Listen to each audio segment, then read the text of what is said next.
আপনি প্রথমে আপনার নামটা একটু বলবেন? আমার নাম হচ্ছে হাসিবুল হাসান এবং সবাই আমাকে হাসিব বলে ডাকে। আচ্ছা, তার মানে হাসিবকে আজকে আমরা আমাদের স্টুডিওতে পেয়েছি। হাসিব, আপনি কোথা থেকে এসেছেন? আমি এসেছি ময়মনসিংহ থেকে। আচ্ছা, ময়মনসিংহ থেকে। কারণ ময়মনসিংহতে কি আমাদের হ্যালো 8920 শোনা যায়? না, ঠিক শোনা যায় না, তবে নেটের মাধ্যমে শুনতে পারি আর একটা এন্টিনা মাধ্যমে শোনা যায়। তার মানে এভাবে শুনে আপনি আপনার জীবনের গল্প বলার জন্য আমাদের সাথে যোগাযোগ করেছেন। আচ্ছা, আমাদের হ্যালো 8920 বেসিক কিছু নিয়ম আছে। আচ্ছা। যেমন আপনি যদি শুনে থাকেন আপনি জানবেন যে প্রথমে আমার অতিথিকে বলে নেই যে আপনার বয়সটা একটু বলার জন্য, এডুকেশনাল ব্যাকগ্রাউন্ড একটু বলার জন্য কিছু জিনিস যদি আমাদের একটু বলতেন যে আপনার বয়সটা। আমার বয়স 27 বছর। আচ্ছা, আজকে হাসিব আমাদের সঙ্গে আছে। সে ময়মনসিংহ থেকে এসেছে, তার বয়স 27 বছর। আমরা জীবনের গল্প শোনার ফাঁকে কোন একটি পর্যায়ে স্টুডিও ছবি তো আমরা ফেসবুকে দিয়ে দিব, সেখানে চাইলে আপনারা হাসিবকে দেখতে পারবেন। ওকে হাসিব, আপনি আপনার জীবনের গল্প কোথা থেকে শুরু করতে চান? ছোটবেলা থেকেই বলি। জি প্লিজ। আমি তখন ক্লাস 3-তে পড়ি, তো আমার বাবা দ্বিতীয় বিয়ে করেন। আচ্ছা। তো একটা পর্যায়ে বাবা চিন্তা করলেন যে হাসিব যদি ওর মার সঙ্গে থাকে তো ওর মা ওর সঙ্গে খারাপ ব্যবহার করতে পারে বা আদর নাও করতে পারে। তো উনি এই চিন্তার উপর ভিত্তি করে চলে আসলেন আমাকে নিয়ে ঢাকায়। এবং আশ্রিত একটা বোন ছিল আমার, যাকে আপু বলে ডাকতাম, তিনি ছিল সুপিয়া। সুফিয়া? জি, সুপিয়া এবং আমি, আমার বাবা আজিমপুরে প্রথম শিফট হই। তো সেখান থেকে আমি আয়াবলী সরকারি প্রাথমিক বিদ্যালয়ে ভর্তি হই। আপনার কি আপনার জন্মদাত্রী মা তিনি থাকা অবস্থায় কি আপনার বাবা দ্বিতীয় বিয়ে করেন? না, উনি মারা যায় আবার তখন 1 বছর 10 মাস বয়স। আপনার মার কি আর কোনো বোন বা আপনি একাই ছিলেন? হ্যাঁ, আমি একাই ছিলাম। আচ্ছা, এই মারা যাওয়ার কতদিন পরে বিয়ে করেন? মারা যাওয়ার 9 কি 10 বছর পরে। 9 থেকে 10 বছর পরে আপনার বাবা বিয়ে করলেন? জি জি। এত লম্বা একটা গ্যাপ তিনি নিলেন? এটা সম্ভবত আমার জন্যই নেওয়া হয়েছে। কারণ উনি হয়তো ভাবতেন যে ছোট মানুষকে আদর যত্ন হয়তো কিভাবে কি করবে না করবে ইত্যাদি ইত্যাদি। সেই সময়টাতে আপনি আপনার বাবার কাছেই থাকতেন এবং বাবাই মার মতো? হ্যাঁ, বাবাই মার মতো, এবং আশ্রিত একটা বোন ছিল, সেই বোন আমাকে লালন পালন করত। ওনার বয়স কত বছর ছিল আশ্রিত বোনের? এই তো 17-18। ওকে। আশ্রিত বোন যেটাকে বলছেন, উনি কি আসলে পোষ্য নেয়া নাকি ওনারও কোনো পিতৃ পরিচয় বা ওনার যে পারিবারিক পরিচয় এটা যদি আমাদেরকে একটু বলতেন? না, উনার পারিবারিক পরিচয় হচ্ছে আমাদের গ্রামের বাড়ি থেকে একটু দূরে মধুপুর। সেখান থেকে ওকে নেওয়া হয় আমাকে পালার জন্য। আচ্ছা আচ্ছা। বিয়ে করবি। ওকে, হ্যাঁ, তারপর আপনি যেখানে বলছিলেন। তো আমি তখন ক্লাস 4-এ। ওই সময়টাতে একটা ছেলের সঙ্গে আমার ভালো ফ্রেন্ডশিপ ছিল। সেই ছেলেটা ক্লাস 5-এ পড়তো। জি। ওর নাম ছিল ইসমাইল। স্মাইল, ওকে। ও একদিন আসে, বলে আমাকে যে তোকে একটা জিনিস দেখাবো, তুই দেখবি, দেখলে তোর ভালো লাগবে। তো আমি ঠিক বুঝতে পারি না যে কি দেখাবে। তো সে নিয়ে আসে আমার কাছে যে পর্নোগ্রাফির একটা বই। পর্নোগ্রাফির একটা বই? জি, পর্নোগ্রাফির একটা বই নিয়ে আসে। তো সেটা ছিল 97 কি 98 সময়। ওকে, আপনি তখন ক্লাস 4-এ পড়ছেন? জি জি। আর ক্লাস 5-এ? জি। ওকে। তো এটা নেওয়ার পরে, দেখার পরে আমি ঠিক বুঝতে পারলাম না যে এইগুলা আসলে কি। তো আমাকে বলে যে তুই নিয়ে যা এটা বাসায় নিয়ে পড়বি, পড়ার পর তুই কালকে এটা আমাকে দিয়ে দিবি। তো আমি ঠিক বুঝতে পারি না যে ও এটা আমাকে কেনই বা দিল, আর এই ধরনের ছবি লেখা আমি আর কখনো দেখি নাই। ক্লাস 4-এর একটা বাচ্চা, খুব স্বাভাবিক। জি। তো এটা বাসায় নিয়ে গিয়ে আমি খুব পড়লাম, লুকিয়ে লুকিয়ে পড়তে হয়েছে, যেহেতু এটা কাউকে দেখাইতে, ও বলে দিচ্ছে আমাকে যে এটা কাউকে দেখাস না, দেখাইলে তোকে বকাঝকা করতে পারে, এইরকম।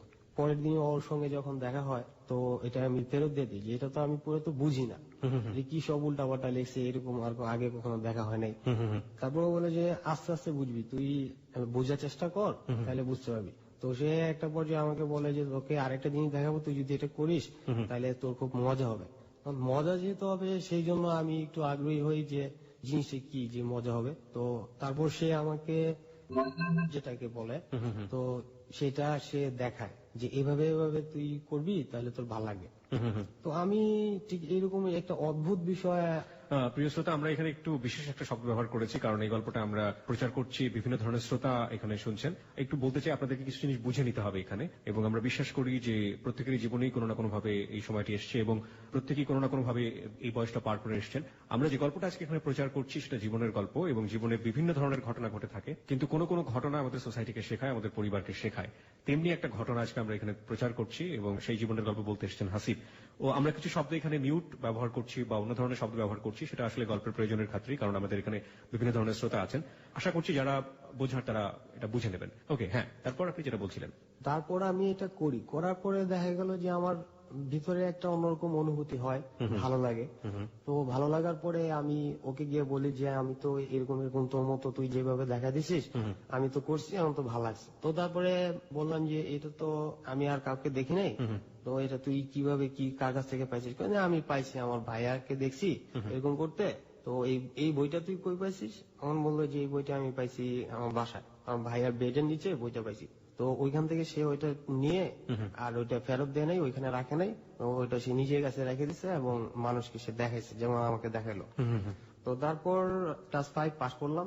পাস করে আমি চলে আসলাম ওই আজিমপুর থেকে ধানমন্ডি হাই স্কুলে। ওই সময়টাতে যা হয় আর কি, খেলাধুলা, গেম খেলা, ক্রিকেট, ফুটবল, জি। এগুলোই খেলতাম। তো ক্লাস 7 যখন উঠলাম, তো তখন আমরা একসঙ্গে টিফিন করতাম ছাদের উপরে সবাই মিলে। আচ্ছা। তো মাঝে মাঝে দেখা যেত যে টিফিন পালাইতাম। পরে একদিন টিফিন পালাইলাম, তো আমাদের সঙ্গে কবির নামে একটা ছেলে ছিল। তো সেই ছেলেটা সিগারেট খায়, আমরা তখন সেটা জানতাম না। তো ওর সঙ্গে চলে গেলাম আমরা বেশ 4-5 জন মিলে বিসিএসআই স্টাফ কোয়ার্টারে। তো সেখানে তখন জঙ্গল ছিল।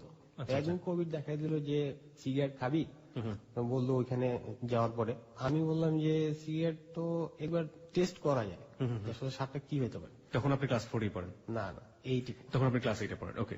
খাওয়ার পরে দেখলাম যে একেবারে কাশি যখন তখন ভিতর থেকে সব উগলে আসতেছে। ও বললো যে এভাবে নাক দিয়ে ধোয়া বের কর, নাক তোর ভাল লাগবে। তখন আমার তো ভালো লাগে না। আচ্ছা।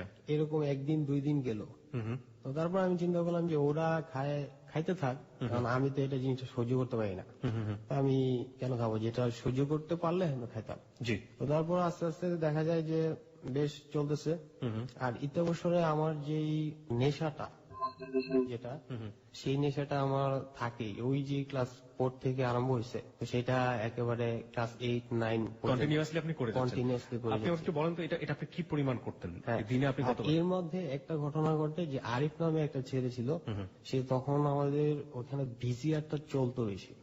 ভিসিআর এ মানুষ সিনেমা টিনেমা এগুলো দেখতো। তো সে কোত্থেকে ভিসিআর এর যে ফিতা পেঁচানো ক্যাসেট গুলো থাকে না, ওগুলো নিয়ে আসতো, ওগুলোর ভিতরে পর্নোগ্রাফ। তো এইগুলা দেখা গেত যে এক একজনের বাসায় আমরা দেখতাম। তো দেখার পরে আমার ভিতরে তো এত উত্তেজনা কাজ করতো যে এটার পরে না করলে দেখা যেত আমার ভালো লাগতো না।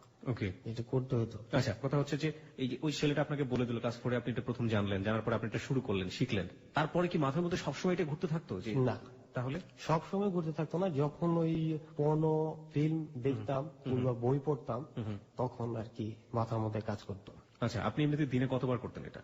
দিনে এটার কোনো হিসাব নেই, সকালে, বিকালে, দুপুরে, যখন সময় পাচ্ছেন তখন? যখন সময় পাবো। তখনও তো আপনার মা আপনার ফ্যামিলিতে আছে, রাইট?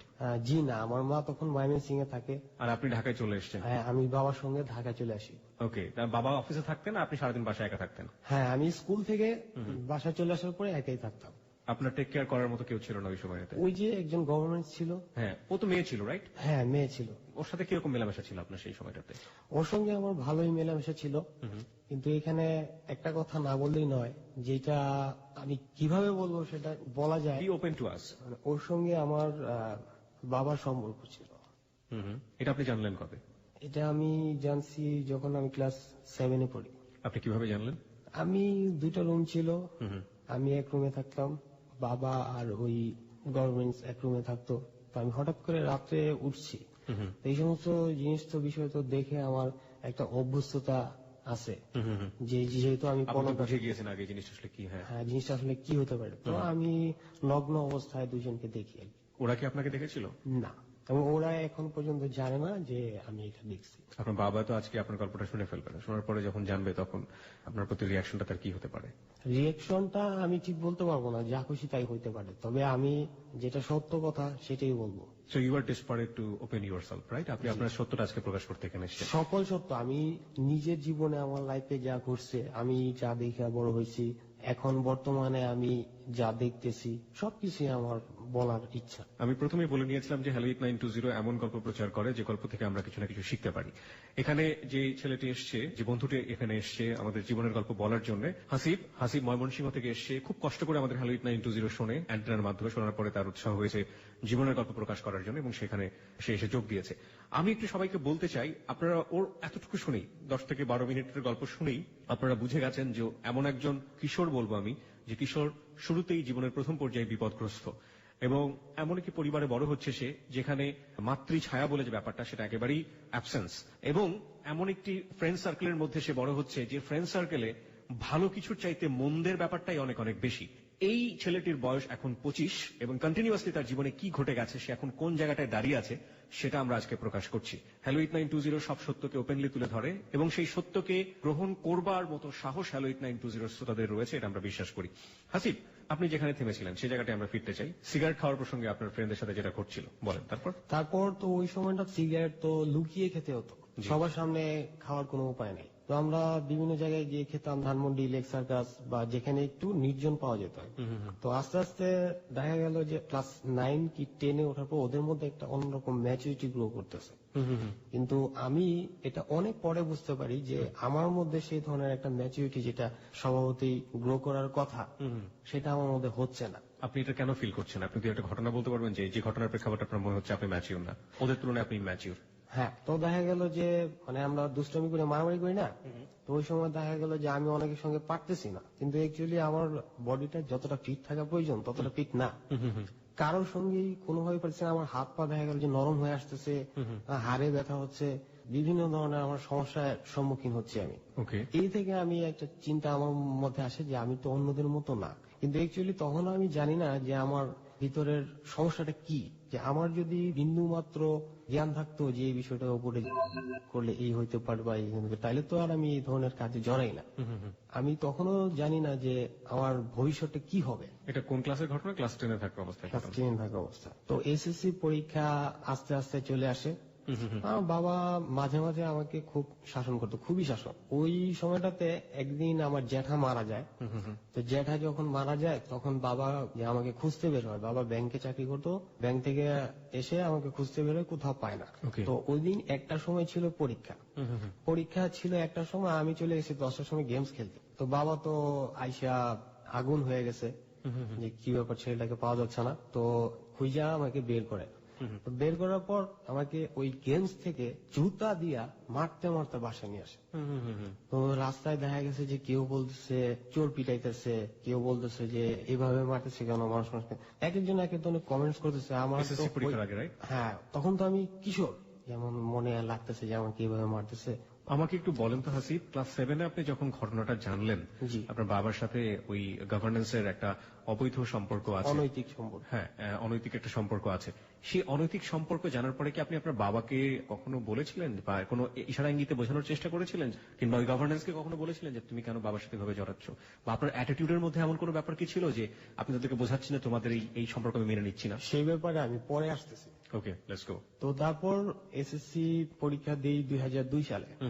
তো পরীক্ষা দেওয়ার পরে পাশ করতে পারিনি, 2টা সাবজেক্টে ফেল করি। তো এর মাঝে একটা ঘটনা ঘটে, পরীক্ষা শেষ হওয়ার পরে অবকাশ যাপন করতেছিলাম 10 দিন 12 দিন, পরীক্ষা শেষ হওয়ার পর একটা লম্বা সময় ফ্রি থাকে। তো আমাদের বাসার পাশে একটা 5তলা বিল্ডিং আছে, তার সামনে একটা সদ্য নির্মিত বাড়ি। ওইখানে আমি যেতাম সিগারেট খাওয়ার জন্য। সন্ধ্যার দিকে সিগারেট খাইতেছি ওখানে, একা একটা গ্লাস ভাঙার শব্দ হইলো, শুনলাম। তো গ্লাস ভাঙার শব্দের সাথে সাথে আমার পিছন দিয়ে 2টা ছেলে পালায় গেল। তার কয়েক সেকেন্ডের মধ্যে 3-4টা দারোয়ান বিল্ডিং এ আসলো, আইসা আমাকে ধরলো, কি ব্যাপার তুমি গ্লাস ভাঙছো, এই সেই নানান ধরনের কথাবার্তা বলছিল। আমাকে ধরে নিয়ে গেল ওই 5তলা বিল্ডিং এর মালিকের নিচে। ওই উপর থেকে লোকজন আসলো, আমাকে বেদম উত্তম মধ্যম দিল। তো আমি তো বলতেছি যে আমি তো গ্লাস ভাঙি নাই, আপনারা আমার সাথে এরকম করেছেন কেন, আমি তো এখানে থাকি, পাশে আমার বাসা। না না, তুমি গ্লাস ভাঙছো, এখন তোমার 10,000 টাকা জরিমানা, তুমি সেই 2 সালে। আমার তো একেবারে মাইয়াটাকে ব্যাপকভাবে অবস্থা খারাপ করে হারাইছে। আমি কি করবো, আমি ছোট মানুষ, কিছু বুঝিও না। তো আমি অনেক অনুনয় বিনয় করলাম। তো তখন আমার বাবা একটা কাজের জন্য আসছে ময়মনসিংহ। তো ইতিমধ্যে আবার একটা ঘটনা ঘটে যেটা আমার যোগ করা প্রয়োজন, সেটা হলো যে আমার বাবা ব্যাংকিং জনিত কারণে একটা মামলায় পড়ে। ওকে, আমি ফাঁকে শ্রোতাদেরকে একটু বলে নেই, আজকে তো মামলায় জড়ানোর পরে বাবা বেশ কিছুদিন পলাতক থাকে। আস্তে আস্তে আমাদের ঋণের চাপ বাড়তে থাকে, যেহেতু সাসপেনশনে চলে যায়। আসবাবপত্র যা ছিল অধিকাংশ বিক্রি করে আমরা অন্যত্র চলে যাব, একটা প্রিপারেশন চলতেছিল। তো এই ঘটনা যেদিন ঘটে সেদিন আমার বাসায় ছিল কাকা বাবু, উনি চাকরি খুঁজে ঢাকায় আসছিলেন। উনি হিন্দু, তো আমার বাবার সঙ্গে ভালো ক্লোজ ছিল, ফ্রেন্ড। তো সেই সুবাদে আমাদের বাসায় থাকতে আসেন। যখন আমাকে উত্তম মধ্যম দিতেছে তখন আমি কাঁদতেছি আর বলতেছি যে দেখেন আমাকে মারবেন না, আমি তো এরকম ধরনের কাজ কখনোই করি না, আপনার ক্লাস মানে অনেক অনুনয় আমি তারপর ছাড়ি না। পরে বললাম যে দেখেন আমার বাসায় যান, আমার বাসায় এখানে। তো কাকা বাবুকে যা ডাইকে নিয়ে আসে, তারপর কাকা বাবু অনেক রিকোয়েস্ট করার পরে বলে যে আচ্ছা ঠিক আছে ওকে ছাড়তে পারি, তাহলে কালকে ওর বাবা সহ ওকে আসতে পারে। ওকে। যার বাসা ওই লোকটা আবার আপনার একটু সন্ত্রাসী টাইপের, সাথে লাইসেন্স করা পিস্তল। আর্মস থাকে আর কি।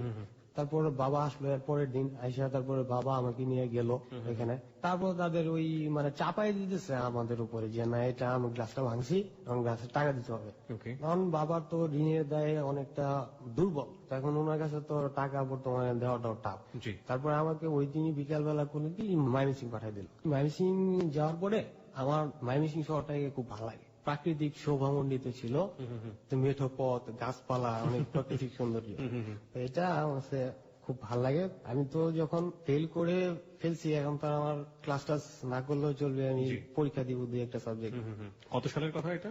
আপনি এসএসসি তে প্রথম ফেল করলেন কত সালে? 2002। 2002 সালে। হ্যাঁ। পরের বছর আমি পরীক্ষা দিই খিলক্ষেত থেকে। তো আব্বা আমাকে বলে যে তোমার হাতিরপুর যাওয়ার দরকার নাই, তো ওরা তোমার সাথে কিছু করতে পারে, তো তুমি খিলক্ষেত থাকো।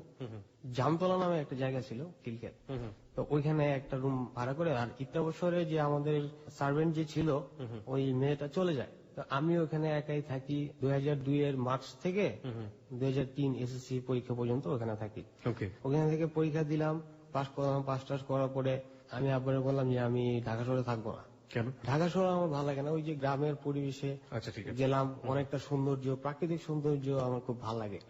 তো এই কারণে বললাম যে ময়মনসিং এ থাকি। তো ভর্তি হলাম নাসিরাবাদ কলেজ, ময়মনসিং নাসিরাবাদ কলেজ। তো ওই সময়টাতে মেয়েদের প্রতি একটা আকৃষ্টতা তৈরি হয়। জাস্ট এটা ইজ খুব ন্যাচারাল। আপনি আপনার জায়গা থেকে ফ্র্যাঙ্কলি বলার চেষ্টা করেন। কিছু প্রবলেম আছে শ্রোতা, সেটা আসলে গল্পের শেষ পর্যন্ত না গেলে আপনারা বুঝতে পারবেন না। ও যে গল্পটা এখন বলছে, ও কিন্তু খুব কষ্ট করে গল্পটা বলছে এবং নিজেকে মানিয়ে অনেক পেইন নিয়ে কিন্তু গল্পটা বলছে এবং আমাদের সাথে ইজি হতে পারছে না। আপনি যদি শেষ পর্যন্ত গল্পটা শোনেন তাহলে বুঝতে পারবেন যে ওর ইজি না হওয়ার পেছনের কারণটা আসলে কি। এবং এই গল্পের মাঝখানে আমি একটু টিকা টিপ্পণী দিচ্ছি সবাইকে। এই গল্পে অনেকগুলো ব্যক্তি যুক্ত হবেন গল্পের শেষের দিকে এসে। আশা করছি আপনারা পুরো গল্পটা খুব মনোযোগ দিয়ে শুনবেন। এবং সবসময় বলে থাকি হ্যালো 8920 তে প্রচারিত জীবনের গল্পের কোনো অংশ শুনে আপনি কোনোভাবেই মন্তব্য করতে পারবেন না শেষে আসলে কি ঘটতে যাচ্ছে। সুতরাং পুরো গল্পটা শুনুন, তারপরে মন্তব্য করুন। হ্যাঁ। নাসিরাবাদ কলেজে যখন ভর্তি হই, এলাকায় আমার মোটামুটি বেশ কয়েকটা বন্ধু বান্ধব জোটে, তো ওদের সঙ্গে বেশ আড্ডা দিতাম, সিগারেট টিগারেট খেতাম, খেলাধুলাও করতাম। একটা পর্যায়ে দেখা গেল যে আমার ইচ্ছা হয় যে একটা রিলেশন করব আমি তার সঙ্গে, কোন একটা মেয়ের সঙ্গে? হ্যাঁ কোন একটা মেয়ের সঙ্গে রিলেশন করব। রিলেশন ইন সেন্স কি, লাভ রিলেশন আর অন্য কিছু আপনি ছোটবেলা থেকে যেটার মধ্যে চলে গিয়েছেন? না, লাভ রিলেশন। ওকে, আপনি অ্যাফেয়ারে যেতে চাচ্ছেন। এফআইআর যেতে যাচ্ছি, এবং এটার পিছনে আমার অনেক ইমোশন কাজ করতেছে। কিরকম? যে আমি একজনকে ভালোবাসবো, সে আমাকে আড্ডা দিবে, আমার সঙ্গে একসঙ্গে চলাফেরা করবো, এই জাতীয় কিছু। Okay, that was very good. And আমরা বলতে পারি যেটা খুব প্রিটি একটা ইমোশন, যেটা যে বয়সে কাজ করে সেই বয়সে ওর কাছে এসছে। হ্যাঁ, তারপর? তো আমাদের বাসা থেকে আপনার 3-4 মিনিটের পথ, ওইখানে দেখি খোলা চুলে একটা মেয়ে দাঁড়ায় আছে। চুল খোলা অবস্থাতে মানুষকে এত সুন্দর লাগতে পারে সেটা আসলে জানতাম না। ওকে। খুব ভালো লাগলো দেখার পরে। তো আমার এক ফ্রেন্ড ছিল যে পিনু, তো তাকে বললাম যে ও তো আমার ভালো লাগে, কে? তো ও বলে যে ও তো লিন্ডা, ওর নাম ছিল লিন্ডা। হ্যাঁ লিন্ডা। কি করা যায়, যদি তুই একটু পরিচয় করে দিতে পারবি তাহলে আমার খুব উপকার হয়। আমি বললাম যে হ্যাঁ আচ্ছা ঠিক আছে। প্রথম দিন আমি বসে থাকলাম রাস্তায়, যে ও কখন বের হবে দেখবো কোথায় যায়। একদিন, 2 দিন, 3য় দিনের মধ্যে আর কি সে বের হয়। তো বের হওয়ার পরে সে যাচ্ছে, আমি আর পিনু দাঁড়ায় দেখলাম যে কোথায় যায়। তো তারপরে আমি পিনুকে বললাম যে চল কথা বলি, তুই যেহেতু চিনিস প্রতিবেশী হিসেবে কথা বলি। তো ও গেল আমার সাথে, পরিচয় করাই দিল যে ও হচ্ছে হাসিব, ওইখানে থাকে। আমি জিজ্ঞেস করলাম যে কি ব্যাপার, ভালো আছো? হ্যাঁ ভালো। কোথায় যাচ্ছি? স্কুলে যাচ্ছি। এই পর্যন্তই প্রথম দিন। আমি কোনো কথা বলতে পারলাম না, কারণ মেয়েদের সঙ্গে কথা বলার যে এক্সপিরিয়েন্স সেটা আমার নাই। লজ্জা পাচ্ছিলেন? স্বভাবতই ওই বয়সটাতে সবাই লজ্জা পায়, ইনফ্যাক্ট আমিও পেয়েছি। এটা খুব নর্মাল। তারপর 1 দিন 2 দিন এভাবে চলতেছে, প্রায় সপ্তাহখানেকের মতো হয়। তো আমি যে সময়টাতে দেখা যায় যে রাস্তায় বের হই, ওই সময়টাতে সে ছাদে থাকে, এবং ছাদে থাকে ওখানে চিলিগোটার মতো একটা জায়গা আছে। তো আমি রাস্তায় ওর বাসার দিকে যাইতে থাকি, আর সে এই কর্নার থেকে ওই কর্নারে যাবে। হ্যাঁ এরকম হয়। পাশে একটা বাসা ছিল, বাসার গার্ড ছিল আলম ভাই। তো আলম ভাই আমার সঙ্গে খুব ক্লোজ ছিল আর কি। এতদিনে যত দিন যাইতেছে দেখা যাচ্ছে অধিকাংশ সময় ওকে ভাবতে ভাল লাগে। ওকে। ভাবি যে ও যদি আমার বন্ধু হয় বা আমাকে ভালোবাসে, মানে একটা অন্যরকম ফিলিংস কাজ করে আমার ভিতরে। জি। তো আলম ভাইকে বললাম যে ওকে তো আমার ভালো লাগে, তো আপনি কি কিছু করতে পারবেন, পরামর্শ দিতে পারবেন? আচ্ছা ঠিক আছে, আমি চিন্তা করে দেখি কি করা যায়, কথা বলতে পারি কিনা। জি। তো উনি একদিন যায় ওদের বাসায়, সামনে দিয়ে যাইতেছে, তারপরে ছাদের উপরে ওর মাকে দেখে। মাকে দেখার পরে আমরা এসে বললো যে হাসিফ ভাই ওর তো আমি চিনি। আমি বলি আপনি চিনেন মানে কি? কয়ে ও তো আমাদের গ্রামের বাড়িতে একই জায়গায় বাড়ি। তো তারপর তাই তো ভালোই হলো, আপনি কি কথা বলতে পারবেন? আমি বলছি হ্যাঁ, আমার সঙ্গে আমি কথা বলতে পারবো। তো আলম ভাই বললাম যে আপনি যাই কিছু করেন একটা প্রপোজাল দিবেন আমার তরফ থেকে, যে ওকে আমার ভালো লাগে আমি ওকে বিয়ে করবো। আলম ভাই বললো যে আচ্ছা ঠিক আছে, আপনি যেভাবে বলতেছেন আমি সেভাবেই করবো। তারপর একদিন আমি রাস্তায় হাঁটতেছি, তো ও বের হয়েছে স্কুলে যাবে। তো আমি ওই দিন ঠিক করছি যে ওর সঙ্গে যে কোনো ভাবে হোক কথা বলবো। ওকে। তো আমি হাঁটতেছি ওর পাশে, সেও আমার পাশে হাঁটতেছে। আমি বললাম যে দেখো তোমাকে একটা কথা বলবো, তুমি যদি কোনো কিছু মনে না করো। তো বললাম যে তোমাকে আমার ভাল লাগে। তখন সে হাসলো, হাসিয়া তারপর চলে গেল। আর কোনো কথা নাই তার সাথে তখন। তো আমি চিন্তা করলাম যে যেহেতু হাসছে, তাইলে একটা পজিটিভ রেজাল্ট আশা করতে পারি। ওকে। এটা আমার চিন্তায় আসলো।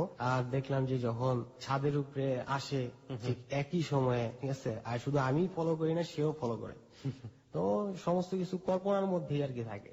তো আলম ভাই ওর মার সঙ্গে কথা বলে, কথা বলার পরে ওর মা আলম ভাইকে বলে যে ওর প্রতি আমরা আগ্রহী, কিন্তু ছেলেটা স্মার্ট না। ও যদি স্মার্ট হইতে পারে কিংবা ওর নিজের চাল চলন কথাবার্তা চলাফেরা এ যদি ঠিক হয়, তাইলে আমরা দেখতে পারবো। কিন্তু ছেলের ফ্যামিলি খুব ভালো, ফ্যামিলি পছন্দ হয়েছে, কিন্তু ছেলেকে আমার পছন্দ হয়নি, আমাদের পছন্দ হয়নি। এটা কি ওর মা বলে না ও বলে? ওর মা বলে আলম ভাইকে।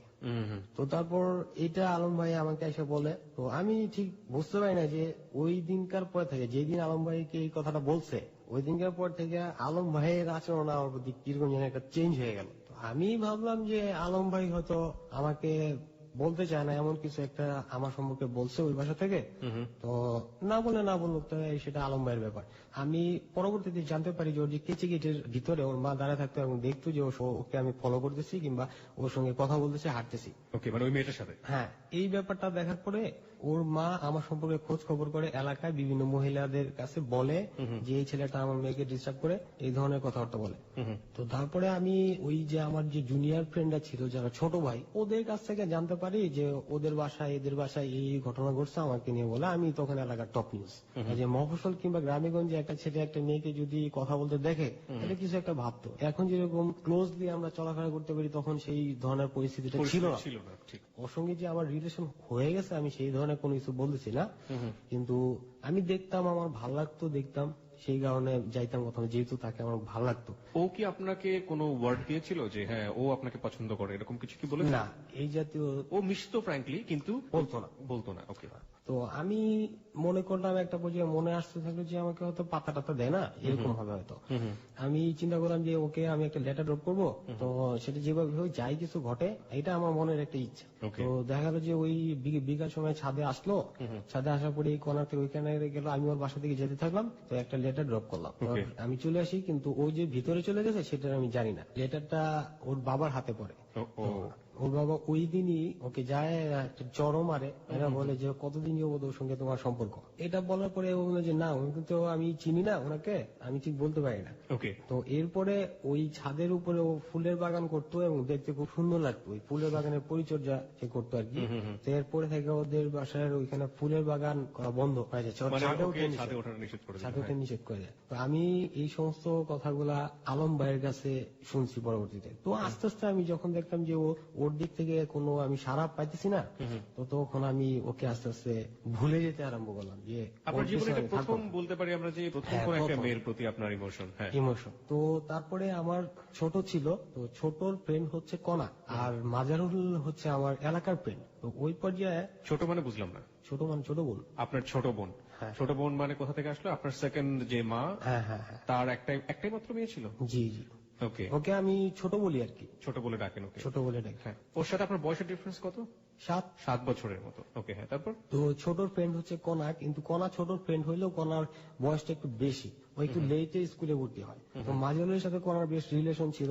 তো মাজুল একদিন আইসা আমাকে বলে যে দোস্ত, তোদের বাসায় ডেট করবো, তুই একটু বন্দোবস্ত করে দিতে পারবি? আমি বললাম হ্যাঁ, এটা তো কোনো ব্যাপারই না। তুই কণাটাকে কোনা মানে এলাকায় ওই ছোট সঙ্গে খেলাধুলা করতো। হ্যাঁ, তো এই নামগুলো যখন বলছেন তখন একটু ক্লিয়ার করার রিলেশনগুলো, নইলে আমরা বুঝতে পারবো না। আর এই লোকটা ডেট করতে চাইলো, সেই লোকটার সাথে আপনার রিলেশনটা কি? ও আমার ক্লাস ফ্রেন্ড।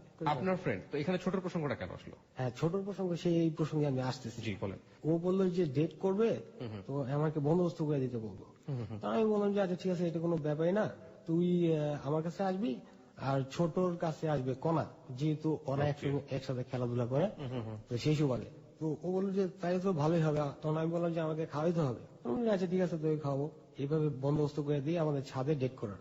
আমি কিন্তু কিছুদিন আগেই, যেটা বলে রাখি, এর 3 মাস আগে টপ নিউজ হয়ে গেছিলাম এলাকায়, যে ওই বিষয়টা নিয়ে আর কি, লেটার টেটার। একটা সময় আমি চিন্তা করি যে আমি যেহেতু একটা অন্যায় করছি, তো আমার জন্য ওই মেয়েটা এইভাবে থাপড় খাইলো, বাসায় লজ্জা পাইলো, তো আমার উচিত যে এর প্রসঙ্গে এর একটা সমাধান করা। তো আমি ওর বাবার কাছে যাই, বাবার কাছে যাই বলি যে দেখেন আঙ্কেল, আমি তো একটা অন্যায় করছি, তো সেটা তো আমি করছি, তো আপনার মেয়ের কোনো দোষ নাই। উনি বলে যে তুমি কি ক্ষমা চাইতেছো? আমি বলি হ্যাঁ, আমি ক্ষমাই চাইছি। তখন বলে যে ঠিক আছে, যাও, ক্ষমা করে দিলাম। কিন্তু এটা আমি পরবর্তীতে বুঝতে পারি যে এটা আমি বললাম মানে স্বীকার করে ফেললাম অপরাধ। এখন যে এই কাজটা আমি করছি এইটাই শিওর। পরবর্তীতে একটা পর্যায়ে দেখা গেছে যে পাশের এলাকার কিছু ছেলে পেলেরে ওর বাবা বলে দেয় যে এই ছেলেটা আমার মেয়েকে ডিস্টার্ব করে, এখন আমি পলায় পলায় থাকি, ওরা পাইলে আমাকে মারবে। ও, আপনি স্বীকার করার পরে ওর বাবা এটাকে ইউজ করেছে, কনফার্ম হয়ে গেছে। কনফার্ম হয়ে গেছে, এবং তারপরে আপনাকে বিপদে ফেলার জন্য সে এলাকার লোকজনকে বলে বেড়াচ্ছে। হ্যাঁ, বলছে যে ডিস্টার্ব করে আমার মেয়েকে, এখন এটা কি করা যায়। ওই পাশের এলাকার পোলাপান আমাকে অনেকদিন খোঁজে, যে মারবে, পাইলেই মারবে। একদিন ওর বাবার সঙ্গে আমার বেশ তর্কাতর্কি হয়, রাস্তা দিয়ে যেতেছি, ও বলে তুমি এখানে কেন? আমি বললাম যে এখানে রাস্তা, এর পর দিয়ে আমি কলেজে যাই, এখন কি আমি কলেজে যাব না? তখন বলে যে না না, তুমি এই দিক দিয়ে যাবা না, তুমি পারলে অন্য দিক দিয়ে যাও, এই ধরনের বলছে। তখন আমি বললাম যে না, আমি এদিক দিয়ে যাবো, এরকম একটু টেরা টাইপের কথা, যেটা এই ধরনের কথাবার্তা হয়। তো যাই হোক, এই সমস্ত বিষয় আমার একটু মন খারাপও হয়। তো তারপরে যেটা বলছিলাম যে কণা মাঝারুকে আমি একত্র করি আমার ছাদের উপরে, মাঝে মাঝে বিকেল বেলা ওরা আসে, কথাবার্তা বলে। তো আমার লিন্টার ঘটনার 3 মাস পরের কথা বলতেছি। তো আমার মধ্যে একটা ইচ্ছা জাগে যে আমিও কিছু একটা করবো, রিলেশন জাতীয় কিছু একটা করবো। আপনি ফিজিক্যাল রিলেশনের কথা বলছেন? হ্যাঁ, ফিজিক্যাল রিলেশন। ডেট করার পরে, মানে আপনার ফ্রেন্ড আপনার বাসায় ডেট করে যাওয়ার পরে, ছাদে ডেট করে যাওয়ার পরে আপনার ইচ্ছা হলো যে আপনি এরকম একটা ফিজিক্যাল রিলেশনশিপ করবেন। আমাকে একটু বলেন তো, যে আপনার ফ্রেন্ড কি ছাদের উপরে কি ওরা কি কোনো ফিজিক্যাল রিলেশন করেছিল, নাকি শুধুমাত্র ডেট করেছিল, মানে জাস্ট দেখা সাক্ষাৎ করা, এরকম কিছু একটা? সেটা তো আমি ওদের ব্যাপারটা আমি দেখি নাই। তাহলে আপনি কেন ওদের দেখে ইন্সপায়ার হলেন? মানে এই ওদের দেখে ইন্সপায়ার হই নাই। তা আমার ভিতরে যেহেতু ওই লিন্ডাটা আস্তে আস্তে দূরে সরে যাওয়ার পরে ওর চিন্তাটা, তখন আমার মধ্যে অন্য একজনের উপর ভর করার ভূত চাপে মাথা পেতে। অন্য একজনের উপরে ভর করার, সেই ভরটার সাথে ফিজিক্যাল রিলেশনের কি সম্পর্ক? না, ফিজিক্যাল রিলেশনের সম্পর্ক তো নাই, আমি সেটাতে আসতেছি পরে। আচ্ছা বলেন। হ্যাঁ, তো তারপরে কোনার একটা ফ্রেন্ড থাকে পূর্ণ। না না, আপনি আমার পয়েন্টটা একটু ক্লিয়ার করেন, যেহেতু আমাদের শ্রোতারা শুনে ফেলেছে পার্টটা। সেটা হচ্ছে যে আপনি বললেন যে আপনার 3 মাস পরে এরকম একটা আগ্রহ জাগে যে আপনি একটা ফিজিক্যালি অ্যাফেয়ারের দিকে যেতে চান। সেটা কারণ হিসেবে আপনি বলছেন যে লিন্ডা আপনার কাছ থেকে ধীরে ধীরে সরে যাচ্ছে আপনার মনের জায়গাটা থেকে, দ্যাটস ওয়াই আপনি এইভাবে চিন্তাটা করছেন। এবং এই চিন্তার জায়গাটা আপনি বললেন আরেকজনের উপর ভর করা, এই ব্যাপারটা একটু পরিষ্কার করা আমার কাছে একটু। চিন্তা করলাম যে ওর সাথে তো আমার হয় নাই, মানে আপনার লিন্ডার সাথে আপনার কোনো ফিজিক্যাল রিলেশন হয় নাই, সুতরাং আপনার অন্য কারোর সাথে করতে হবে, ব্যাপারটা এরকম ছিল। কিন্তু অ্যাকচুয়ালি ফিজিক্যাল রিলেশনের চিন্তাটা তখনও মাথায় আমার আসে নাই। আমি জাস্ট ভালোবাসার কথাটা চিন্তা করছি, যে আমি কাউকে ভালোবাসবো এবং সে আমাকে ভালোবাসবে। তাহলে আপনি অন্যের উপর ভর করা বলতে কি বোঝাচ্ছেন? যে অন্যকে আপনি লাভ করবেন? হ্যাঁ, লাভ করবো না ফিজিক্যাল রিলেশনের মধ্যে যাবেন, কোনটা? না, ফিজিক্যাল রিলেশনের মধ্যে যাওয়ার চিন্তা তো মাথায় আসে নাই, কারণ ওই সময়টাতে আমি চিন্তা করতাম যে আমি তো পচে গেছি। তখন আমার ভিতরে একটা কাজ করতে থাকে যে আমি তো এরকম করছি, আমি তো পচে গেছি, তো আমি কাউকে পচাবো না, এই ধরনের একটা থিম কাজ। মানে আপনার কিন্তু ভালোবাসবো। কিন্তু আপনার যে ব্যাপারটা, আপনি যে কাজটা করতেন ছোটবেলা থেকেই বন্ধুদের প্ররোচনায় পড়ে বা যেটা হোক না কেন, আপনার শারীরিক যে ব্যাপারটা, এটা নিয়ে আপনার ফিলিংসটা ছিল যে আপনি পচে গেছেন, এবং এটা খুব খারাপ কাজ এবং এটা খুব গর্হিত অপরাধের কাজ, যেটা আপনি কন্টিনিউয়াসলি করে যাচ্ছেন। সুতরাং এটা করা অন্যায়, এটা সবসময় মাথার মধ্যে কাজ করতে, এবং সে কাজটা আপনি কন্টিনিউ করতেন, তাই তো? আমি এই ফাঁকে একটু সবাইকে অ্যাড্রেস করতে চাই। আপনারা নিশ্চয়ই বুঝে গিয়েছেন যে শব্দটা উচ্চারণ করছে সেটা বারবার একটু অন্যভাবে করে দিচ্ছি, এক্সপ্যান্স করে দিচ্ছি। এটা সম্পর্কেও ছোটবেলা থেকে একটা খারাপ ধারণা মনের মধ্যে ছিল যে ও যে কাজটা করছে সেটা একটা অন্যায় কাজ, এবং এটা করা মানে হচ্ছে পচে যাওয়া। এই পচে যাওয়া কাজটা যেহেতু সে কন্টিনিউসলি করছে, সুতরাং আর কাউকে সে পচাতে চায় না, এরকম একটা কনসেপ্ট সে নিজে নিজে নিয়ে বড় হয়েছে, এবং ইন্টারমিডিয়েট বা কলেজ লেভেলে যখন গেছে সেই সময়টাতে সে এই ধারণাটাই পোষণ করে চলছে। সেই সময় তার লাইফে একটা মেয়ে এসছে যাকে সে খুব সুইটলি লাভ করেছে, কিন্তু সিচুয়েশনালি তাকে কেউ একজন বলেছে তুমি দেখতে স্মার্ট না, সেই মেয়ের মা বলেছে, এবং সে নিজেকে ওভাবে ভাবার একটা সুযোগ পেয়েছে, এবং তার সাথে পারিপার্শ্বিক আচরণগুলো কেমন জানি খারাপ হচ্ছে, এবং ওর গল্পগুলো বলতে গিয়ে দেখবেন যে ও একটু একটু সরে যাচ্ছে গল্পের কাছ থেকে, এবং এই কেন সরে যাচ্ছে, কেন এই বিরূপ আচরণগুলো কেন কনফিউজ করে দিচ্ছে সবাইকে, সেটা শুনতে হলে আপনাকে সেটা বুঝতে হলে শেষ পর্যন্ত থাকতে হবে। আমরা শুধু বারবারই বলে থাকি যে হ্যালো 8920 এমন একটি প্ল্যাটফর্ম, এখানে এমন জীবনের গল্প তুলে নেওয়া হয় যেখানে কিছু না কিছু মেসেজ থাকে। আচ্ছা, তো তারপরে আপনি একটা চিন্তা ভাবনা করলেন যে কোনো ভাবেই হোক আপনার অন্য কারোর সাথে ইনভলভ হতে হবে, যেহেতু লিন্ডা আপনার কাছ থেকে দূরে সরে যাচ্ছে। হ্যাঁ। তারপর কোন একটা ফ্রেন্ড থাকে পূর্ণ। হ্যাঁ। তো আমি মাজলকে বলি যে দোস্ত পূর্ণর সঙ্গে আমি অ্যাফেয়ার করবো, ওকে আমার খুব ভালো লাগে। হ্যাঁ আচ্ছা ঠিক আছে তুই করতে পারিস। তো কণার সঙ্গে পূর্ণ আমাদের বাসায় আসে, ওরা আবার একসঙ্গে খেলতো, ছোট কণা পূর্ণ, হ্যাঁ ওরা একসঙ্গে খেলাধুলা করতো, ব্যাডমিন্টন খেলতো আর কি বিকালবেলা শীতের সময়। এই সুবাদে আমার ছোটর কাছে পূর্ণ আসে, আসার পরে আমি ছোট আর পূর্ণ কথা বলতেছি ছাদের উপরে। তো আমি বললাম যে ছোট তুমি চলে যাও, আমি পূর্ণর সঙ্গে একটু কথা বলবো। তো সে চলে যায়। চলে যাওয়ার পরে আমি পূর্ণকে বলি যে তোমাকে আমি ভালোবাসি। ডিরেক্ট সরাসরি বলি তোমাকে আমি ভালোবাসি। তো এই কথা বলার পরে দেখলাম যে তার চোখ কেমন যেন হয়ে গেল, চোখের মধ্যে একটা অন্যরকম এক্সপ্রেশন চলে আসলো। কোন ক্লাসে পড়তো পূর্ণ সেই সময়? 7 এ পড়তো। ক্লাস 7 এ পড়তো, আর আপনি তখন কলেজে পড়ছেন। ইন্টারমিডিয়েট কি ফার্স্ট ইয়ার আর সেকেন্ড ইয়ার? ফার্স্ট ইয়ারে পড়ছেন। রিল্যাক্স হাসিব, আপনি একদমই রিল্যাক্স থাকেন, কারণ আমাদের লিসনাররা বুঝতে পারবেন আসলে আপনি যেহেতু যেভাবে নার্ভাস ফিল করছেন। ইনফ্যাক্ট ওর একটা সমস্যা আছে, প্রিয় শ্রোতা, আমি সবাইকে অ্যাড্রেস করছি, ও গল্প বলতে গিয়ে মাঝে মাঝে খেই হারাই ফেলছে, এবং এটা আপনাদের সবার বোঝাটা জরুরি। ওর একটা সমস্যা আছে, সমস্যাটা হচ্ছে, আমি একটু ফ্র্যাঙ্কলি সবাইকে বলি, ও মানুষের সামনে ইজি হতে পারে না। ও না পারে একটা ছেলের সামনে ইজি হতে, না পারে একটা মেয়ের সামনে ইজি হতে, এবং এই গল্প বলতে গিয়ে সে প্রচুর পরিমাণে ব্রেক নিচ্ছে। সে ব্রেকগুলো হয়তো আপনারা টের পাচ্ছেন না, এবং ও নার্ভাস ফিল করছে। আমরা সেই জায়গা থেকে ওকে বের করার চেষ্টা করছি। ও আমার সামনেও অনেক বেশি নার্ভাস, শুধুমাত্র আমার কাছে নার্ভাস ব্যাপারটা এরকম না, ও যে কোনো ছেলের সামনে ইজি হতে পারে না, যে কোনো মেয়ের সামনে ইজি হতে পারে না। এটা ওর একটা বড় সমস্যা, এবং এই সমস্যার পেছনের কারণটা অনেক লম্বা। সেই লম্বা কারণ, সেই লম্বা স্টোরিটা আজকে আমরা হ্যালো 8920 তে তুলে আনছি। এই পর্যায়ে আমি একটু বিরতি নিতে চাই। বিরতির পরে আমরা ফিরে আসবো হাসিবের জীবনের গল্পে, এবং হাসিবের জীবনের গল্প আপনি চিন্তাও করতে পারবেন না হাসিব আজকে কোন জায়গাটায় দাঁড়িয়ে আছে। আমরা ছোট্ট একটা সংবাদের বিরতি নিচ্ছি, বিরতির পরপরই ফিরে আসছি। আপনাদের সবাইকে মনে করিয়ে দিচ্ছি আপনারা শুনছেন হ্যালো 8920 এবিসি রেডিও FM 89.2 কথা বন্ধু কিপ্রিয়া আপনার সঙ্গে আছে। আপনি চাইলে আমাদের সাথে যোগ দিতে পারেন। আমাদের সাথে যোগ দেওয়ার নিয়মটা হচ্ছে facebook.com/hello8920। আমি আবারও বলছি facebook.com/HELLO8920। ওখানে যাবেন, যাওয়ার পর আপনি লাইক দেবেন, লাইক দেওয়ার সঙ্গে সঙ্গেই আপনি হ্যালো 8920 মেম্বার হয়ে যাবেন। সংবাদের পরই ফিরছি, সাথে থাকবেন।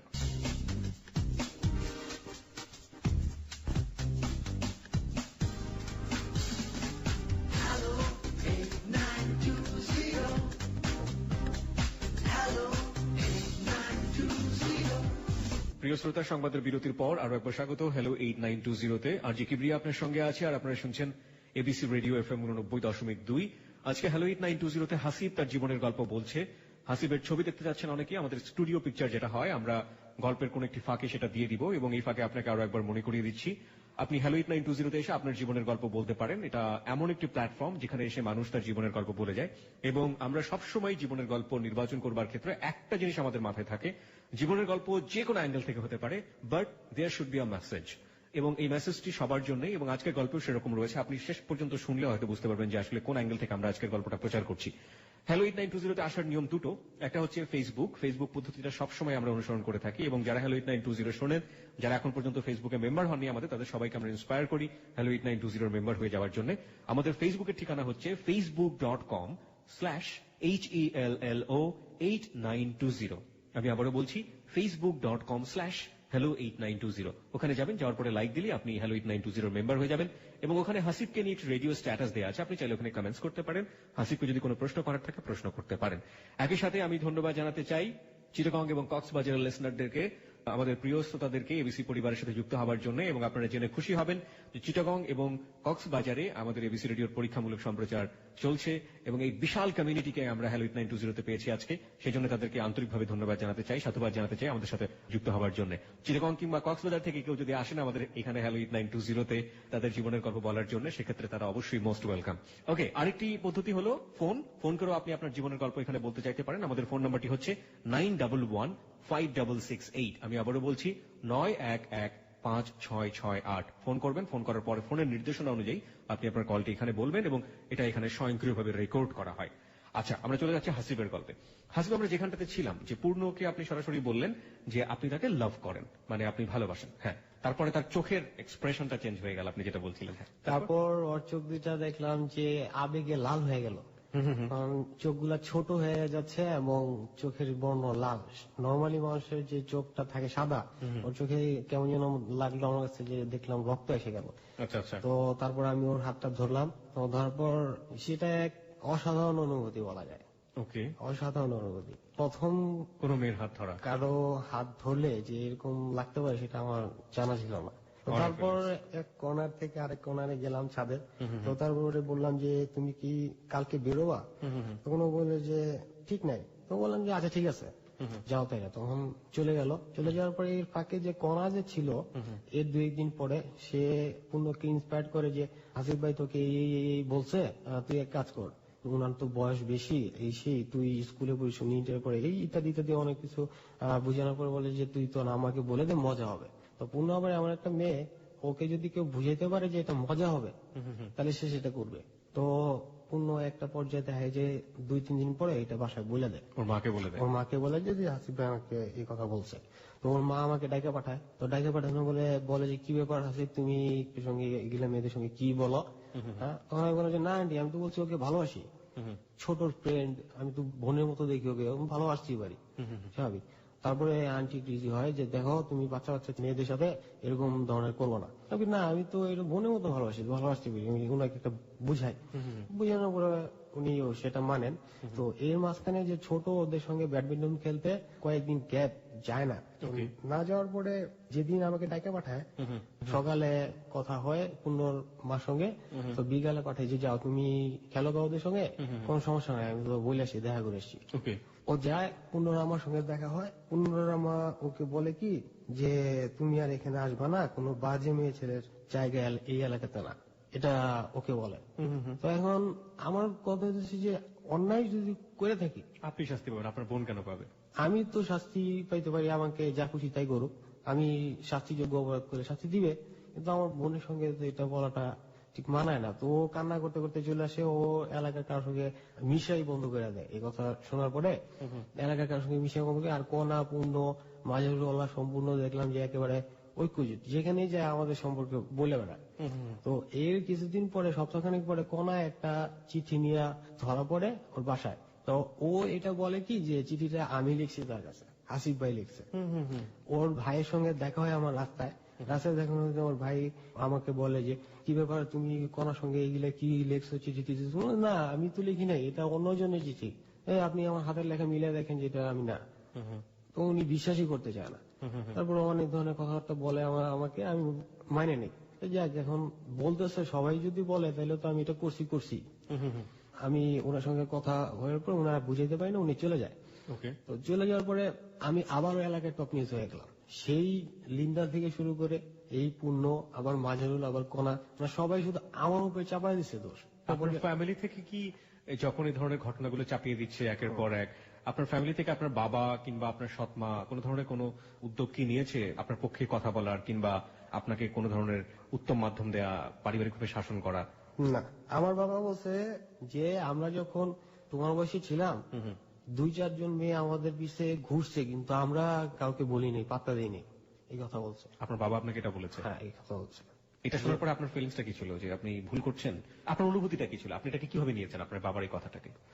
এখন আমি ঠিক বুঝতে পারি না, ওই কথাটা অত মূল্যায়ন দিয়ে আমি চিন্তা করি এটাই। ইনফ্যাক্ট আপনি বুঝেনি যে আসলে উনি কি বলতে যাচ্ছেন, তাই তো? আর আপনার সৎমাকে আপনাকে কোন ধরনের কোনো? হ্যাঁ, উনি আমার মা বলতো যে তুই এইভাবে হাঁটবি না, এইভাবে চলাফেরা করস কেন, এইভাবে কথা বলস কেন, কিন্তু আমি কেয়ারলেস ছিলাম। টু বি অনেস্ট, আপনি কেয়ারলেস ছিলেন, ওনাকে কেয়ার করতেন না। মানে এই বিষয়গুলো কেয়ার করতাম না। এই বিষয়গুলো, মেয়েদের ব্যাপারে আপনি কোনো কিছু কোনো কেয়ারই করতেন না, যা বলবে যেটা বলুক? না, আমার বিষয় যে আমি কিভাবে হাঁটি, কিভাবে কথা বলি, এই সমস্ত বিষয়গুলো। হাঁটার বিষয় নিয়ে সে কি বলতো আপনাকে? হাঁটার বিষয়, তুই এইভাবে লাফা হাঁটবি না। তো আমার একটা ফ্রেন্ড ছিল আরিফ নাম, স্কুল লাইফে। তো ও একটু শরীর জায়গায় জায়গায় হাঁট, তো ওর হাঁটা দেখে ওরে আমি অনুকরণ করতাম। একটা পর্যায়ে দেখা গেল যে আমি তো শুকনা, ইন্টারমিডিয়েট লাইফে খুব শুকনা হালকা ছিলাম। দেখা গেল যে আমিও লাফায় লাফায় হাঁটি, আর আমার যে শারীরিক যে গড়নটা সেটা যে একটু পরিবর্তন, মানে একটু অন্যরকম হয়ে যায়। তো ওই জিনিসটার কারণে আর কি, যেটা বললাম। শারীরিক গড়ন অন্যরকম হয়ে যায় মানে কোন বয়সের কথা বলছেন আপনি? অন্যরকম হয়ে যাওয়া, you are looking very good right now. দেখতে তো কোনো সমস্যা নেই, আমার চোখে কোনো সমস্যা পড়ছে না। হ্যাঁ, সেটাতে আমি আসতেছি।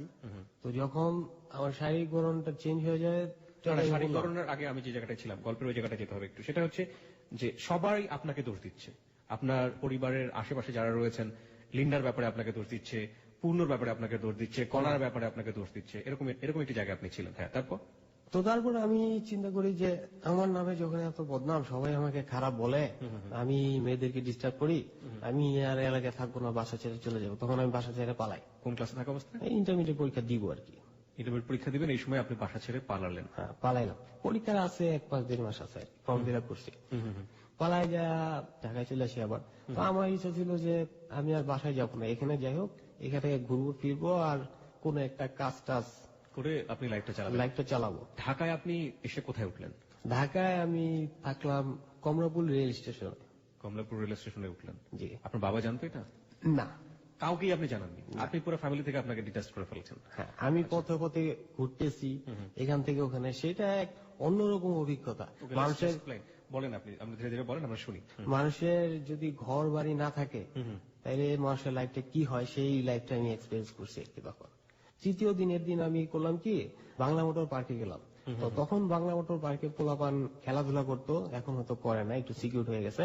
তো সেখানে আমার স্কুল লাইফের কিছু ফ্রেন্ডের সঙ্গে দেখা হয়। তো ওই একটা ছেলের মোবাইল থেকে আমি আব্বার মোবাইলে একটা মিস কল দিই। তো মিস কল দেওয়ার পরে আব্বার সাথে সাথে ব্যাক করার পরে তখন ওই ছেলেটার কাছে থাকে মোবাইল। তো ও বলে যে আমি তো মিস কল দিইনি, হাসিব দিছে। বলে যে হ্যাঁ, হাসিব তো বাসা থেকে পালা আসছে। তো ওরা বলে যে বাসা থেকে পালা আসছে, ওরা আমাকে আটকে রাখে। বাবা আসে 3 ঘন্টা 3.5 ঘন্টার মধ্যে বাবা কোথা থেকে চলে আসে আমাকে নিয়ে যাও, ওরা আমার আটকে রেখে বাবার হাতে তুলে দেয়। তো এই ছিল মানে পালায় যা কিভাবে আমি বাসায় গেলাম। আচ্ছা আচ্ছা, একটা পর্যায়ে দেখা যায় যে পরীক্ষা চলে আসছে, ধুমধাম পরীক্ষা দিলাম। দেওয়ার পরে আমি তো স্টুডেন্ট কখনোই ভালো ছিলাম না, একটু দুষ্ট প্রকৃতির ছিলাম। তো আবারও ফেল করলাম। ইন্টারমিডিয়েট আপনি আবারও ফেল করলেন। এই ফেল করার পরে আপনার বাসাতে রিয়াকশন কেমন হতো? বাসাতে রিয়াকশন আসলে আমি দেখতেছি যে আমার চলাফেরা, আমার কাজকর্ম সবার সাথে যাচ্ছে না। আমি শারীরিক এবং মানসিক ভাবে প্রবলেম ফিল করতেছি। এই প্রবলেমটাকে আপনি নিজে থেকেই ফিল করলেন নাকি আপনার চারপাশের মানুষজন আপনাকে বলতো যে তুই এরকম করিস কেন? হ্যাঁ, এটা তো অনেকে বলতো, দেখা যায়। কারা বলতো? ওই যে আমার আম্মার কথা বললাম। আপনার মা আপনাকে সবসময় আপনার সবকিছুর মধ্যে খুঁত ধরতেছে? হ্যাঁ, খুঁত ধরতেছে। বাসার বাহিরে যে ফ্রেন্ড সার্কেল, তো ওদের সঙ্গে আমি আড্ডা দিতাম ঠিকই, কিন্তু ওরা আমার সঙ্গে একটা গ্যাপ বজায় রেখে আড্ডা দিত। কেন? কারণ আপনার একটা বৈষম্য করতো। আপনার একটা ব্র্যান্ড হয়ে গেছে যে আপনি ওপেন সিক্রেট। হ্যাঁ, সেটাই, মানে আপনার একটা ব্র্যান্ড হয়ে গিয়েছে যে আপনি ভালো না, আপনি খারাপ ছেলে, আপনি মেয়েদের পেছনে ঘোরেন, এরকম একটা ব্র্যান্ড আমার কাছে হয়ে গেছে। এবং তারা মানে আমার চলাফেরা স্মার্ট না, অন্যদের মতো না। এবং তাদের ফ্যামিলি থেকে হয়তো তাদেরকে বলা হয়েছে ছেলের সাথে মিশবা না ঠিক মতো, সাইড করে দেয়, এবং তারা আপনাকে আলাদা করে রাখতো, তাই তো? একটা গ্যাপ। তারপর আপনি ফ্রেন্ডের কাছে গিয়ে একটা গ্যাপ পেলেন, আপনার ফ্যামিলির কাছে অ্যাপ্রিসিয়েশনের কোনো জায়গা নেই, আপনার সবসময় খুদ ধরতেছে, আর ফিলিংস এর জায়গাটা তো আপনি কাউকে পাচ্ছেন না, এরকম একটা জায়গায় আপনি বর্তমানে আছেন। আমি সবাইকে একটু নোট করছি, please note on that point. আমরা হাসিবের জীবনের গল্প আজকে এখানে নিচ্ছি। হাসিব এমন একটি পরিবারে বড় হয়েছে, তার বয়ঃসন্ধি কালটাতে সে ফ্যামিলি সাপোর্ট তো দূরের কথা, বন্ধু সাপোর্টটাও পায়নি। যখন তার জীবনে যে জিনিসটা আসা প্রয়োজন ছিল, শারীরিক ব্যাপারটা যখন ঘটে যাচ্ছে, বড় হচ্ছেও, সেই সময়টাতে না এসে অনেক অনেক আগে ক্লাস 3 বা 4 পড়ার সময়টাতে কোন একটা বন্ধুর প্ররোচনায় সেই জায়গাটাতে গিয়েছে, এবং সেটা সম্পর্কে তার কোনো আইডিয়া নেই, কোনো ধরনের কোনো ধারণা নেই। সেটাতে সে হ্যাবিচুয়েট হওয়ার চেষ্টা করেছে। লম্বা একটা সময় নিয়ে সে সেই বিষয়টা সম্পর্কে তার নিজের ধারণাটা হচ্ছে সে পাপ করছে রীতিমতো, সে যে কাজটা করছে সেটা অন্যায় করছে, সে জিনিসটা করা ঠিক না, এবং এটা করলে শরীরের অনেক বড় ক্ষতি হয়, এবং সেই জিনিসটা সে জীবনে কারোর সাথে করতে চায় না, কোনো মেয়ের সাথে করতে চায় না, কারণ সে যেটা করছে সেটা অপরাধ, নিজের সাথে নিজে অপরাধ করছে। এরকম একটি কনসেপ্ট নিয়ে সে লম্বা সময় ধরে without any mental support, without any appreciation, সে একটা পরিবারের মধ্যে, একটা সমাজের মধ্যে বড় হচ্ছে। এই ছেলেটা বয়স 25 বছর, এবং সে কোন জায়গাটায় দাঁড়িয়েছে সেটা গল্পের শেষ পর্যন্ত আপনাকে শুনতে হবে। ওকে হাসিব, তারপরে আপনি বলেন যে আপনার সঙ্গে যে একটা ডিস্টেন্স তৈরি করে রাখতো। হ্যাঁ, তো তারপর আমি আস্তে আস্তে অত্যন্ত একা বোধ করতে লাগলাম। তো আমার এন্টারটেনমেন্ট বলতে কিছুই নাই তখন ওই মুহূর্তে। তো তখন আমি চিন্তা করলাম যে আমি যৌনকর্মীদের সঙ্গে, প্রস্টিটিউটদের সাথে আর কি সেক্স করব। তো এই চিন্তাটা আপনার কেন মাথায় আসলো? কারণ আমার এন্টারটেনমেন্টের কোনো জায়গা নেই। কারণ আমি চাচ্ছি কাউকে ভালোবাসবো বা কেউ আমার পাশে থাকবে, গার্লফ্রেন্ড হবে বা বয়ফ্রেন্ড হবে, অনেক বন্ধু বান্ধব হবে, যে একটা সেলিব্রেশন নিয়ে মানুষ থাকে না, ওই ধরনের লাইফটা আমার কখনোই ছিল না। তো ক্লাসে দেখা যেত যে আমি কখনো তেমন একটা কথা বলতাম না। একটা ছোট্ট আমি এক্সাম্পল দিতে পারি জি এক্ষেত্রে। প্লিজ। আমি তো সবসময় এক কর্নারে বসে থাকতাম, ডিপ্রেস হয়ে বসে থাকতাম। আমি যাইতাম মানুষের সঙ্গে, মাঝে মাঝে হঠাৎ দু একটা কথা বলতাম। আনোয়ার নামে একটা ছেলে ছিল, তো ওরে আমি হঠাৎ করে বলছি যে কিরে দোস্ত ভালো আছিস? আঙ্গুল ঘুরে ঘুরে বলতেছে যে তুই কখনো আমার সঙ্গে কথা বলবি না, যদি বলিস তাহলে থাপড়া চাপা দাঁত ফালা দিব। এইটা বলার পরে ক্লাসের সবাই ওর দিকে তাকায় আছে। আমি তো একা থাকি, আমার তো কোনো দলবল নাই, আমি সবসময় একা। এটার পরে আমি খুব চিন্তা করি যে আচ্ছা ঠিক আছে, ও বলছে আমি ক্লাসে গেছি, সবাই দেখা যেত যে কমন রুমে খেলাধুলা করতেছে, কেউ আড্ডা দিচ্ছে, কিন্তু আমি ওদের সঙ্গে অতটা অ্যাড করতে পারতাম না। তো এরকম একটা পর্যায়ে ছিল আমার। তো তখন এলাকায় একটা ছেলে ছিল, তো ওই ছেলেটার সঙ্গে আমি বললাম যে আমি তো এটা চাই, এখন এটা কিভাবে কিভাবে করা যায়। তো সে আমাকে নিয়ে গেল। নিয়ে যাওয়ার পর ওই দিনই প্রথম 2005-এ ওই দিনের প্রথম, ওই দিন থেকে আমার শুরু হয় প্রস্টিটিউটদের সঙ্গে সেক্স করা। যেহেতু আপনি একটা প্ল্যান করেই ফেললেন যে আপনার এন্টারটেনমেন্টের জন্য আপনি প্রসদের সাথে মিশবেন, বা আপনি যেটা বলছেন যে এরকম একটা সম্পর্কে আপনি যাবেন, তো আপনি তো প্রথম দিন যেটা গেলেন সেই সময়টা আপনার ফিলিংস এন্ড এক্সপেরিয়েন্স কিরকম মনে হচ্ছিল, কিভাবে আপনি মিশলেন, এটা একটু আমাকে বলেন। না, ওদের সঙ্গে আমার তেমন কোনো আবেগ কাজ করে নাই। আপনি যেখানে যাচ্ছেন, আপনার বয়স তো তখন ইন্টারমিডিয়েট, আপনি সেকেন্ড ইয়ার পড়েন, রাইট? জি। আপনি দেখতে একদম কিশোর বয়স। তো ওখানে গিয়ে আপনি যার সাথে মিশলেন, যাদের সাথে মিশলেন, তাদের বয়স বা তাদের অ্যাটিটিউড, এগুলো একটু আমার জানা দরকার। তাদের অ্যাটিটিউড তেমন কিছু না। গেলে বলবি যে তুমি টাকা দাও, তোমার কাজ তুমি করো, করে চলে যাও, এরকম একটা ব্যাপার ছিল। হ্যাঁ এরকম একটা ব্যাপার, এছাড়া আর অন্য কোনো কিছু না। ওকে, ফার্স্ট ডেতে আপনি এরকম একটা এক্সপিরিয়েন্স পেলেন। What was your feelings? এটা করার পরে আপনার ফিলিংসটা কি ছিল? ফিলিংস ছিল শারীরিক ভাবে দেখা যায় যে ভালো লাগতো, কিন্তু মনের দিক থেকে ভালো লাগতো না। মনের দিক থেকে কি ফিল হতো? মনের দিক থেকে লাগতো যে ঘৃণা লাগতো। কিরকম? এ তো বাজে নোংরা পরিবেশের মানুষ, এরকম মনে হতো আর কি। আপনার নিজেকে মনে হতো নাকি ওদেরকে মনে হতো? ওদেরকে মনে হতো না। কেন মনে হতো? কারণ ওরা তো প্রস্টিটিউট। আপনি এটা ফিল করতেন ওরা প্রস্টিটিউট, ওরা হচ্ছে বাজে এবং নোংরা পরিবেশের মানুষ? আপনি এটাই শিখেছেন আপনার চারপাশের পরিবেশ থেকে, টু বি অনেস্ট? না, এটা আমি শিখেছি বলবো না, আমি বলি ওরাও মানুষ, ওদের মধ্যেও ভালো অনেককে আমি পাইছি। সেটা আমরা প্রসঙ্গে আমরা রাখবো। আমরা ফার্স্টের জায়গায় আছি, ফার্স্টের জায়গাতে আমরা থাকি। আমরা কিন্তু কাউকে কোনো দোষারোপ করছি না, আমরা রিয়েল সিনারিওটা তুলে ধরার চেষ্টা করছি। আপনি যে ফিলটা পেয়েছেন সেটাই। আপনি যদি দোষ করে থাকেন দোষ, আপনি যদি ভালো করে থাকেন ভালো।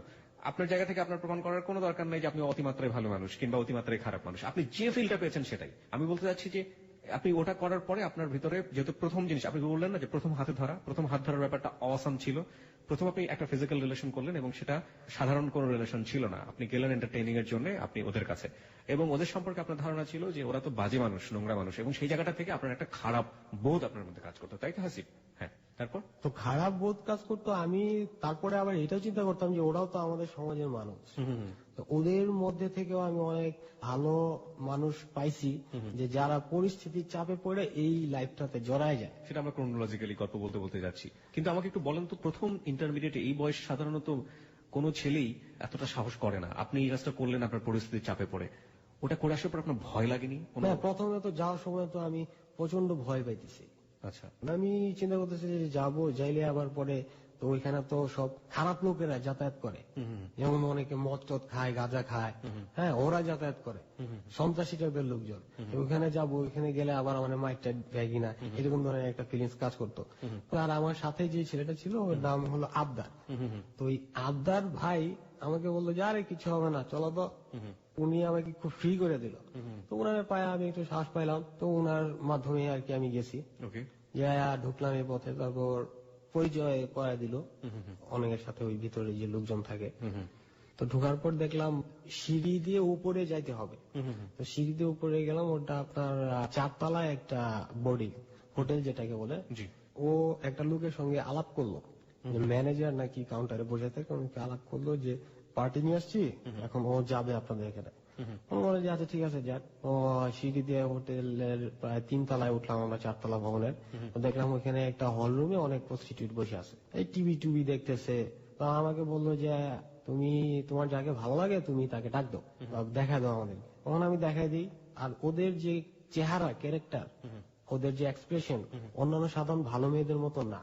ওদেরকে দেখলেই বোঝা যায় যে শি ইজ প্রস্টিটিউট আর কি। তারপরে আমার দিক থেকে ব্যক্তিগতভাবে তেমন কোনো ফিলিংস, ভালো ফিলিংস পাইনি মনের দিক থেকে, কিন্তু শারীরিক ভাবে দেখা গেল যে আমার ভাল লাগলো। আপনি যে মেয়েটার সাথে মিশলেন, যে মেয়েটার সাথে আপনি কথোপকথন হয়েছিল কোনো ধরনের? হ্যাঁ, অনেকের সঙ্গেই তো আমি এটা করছি।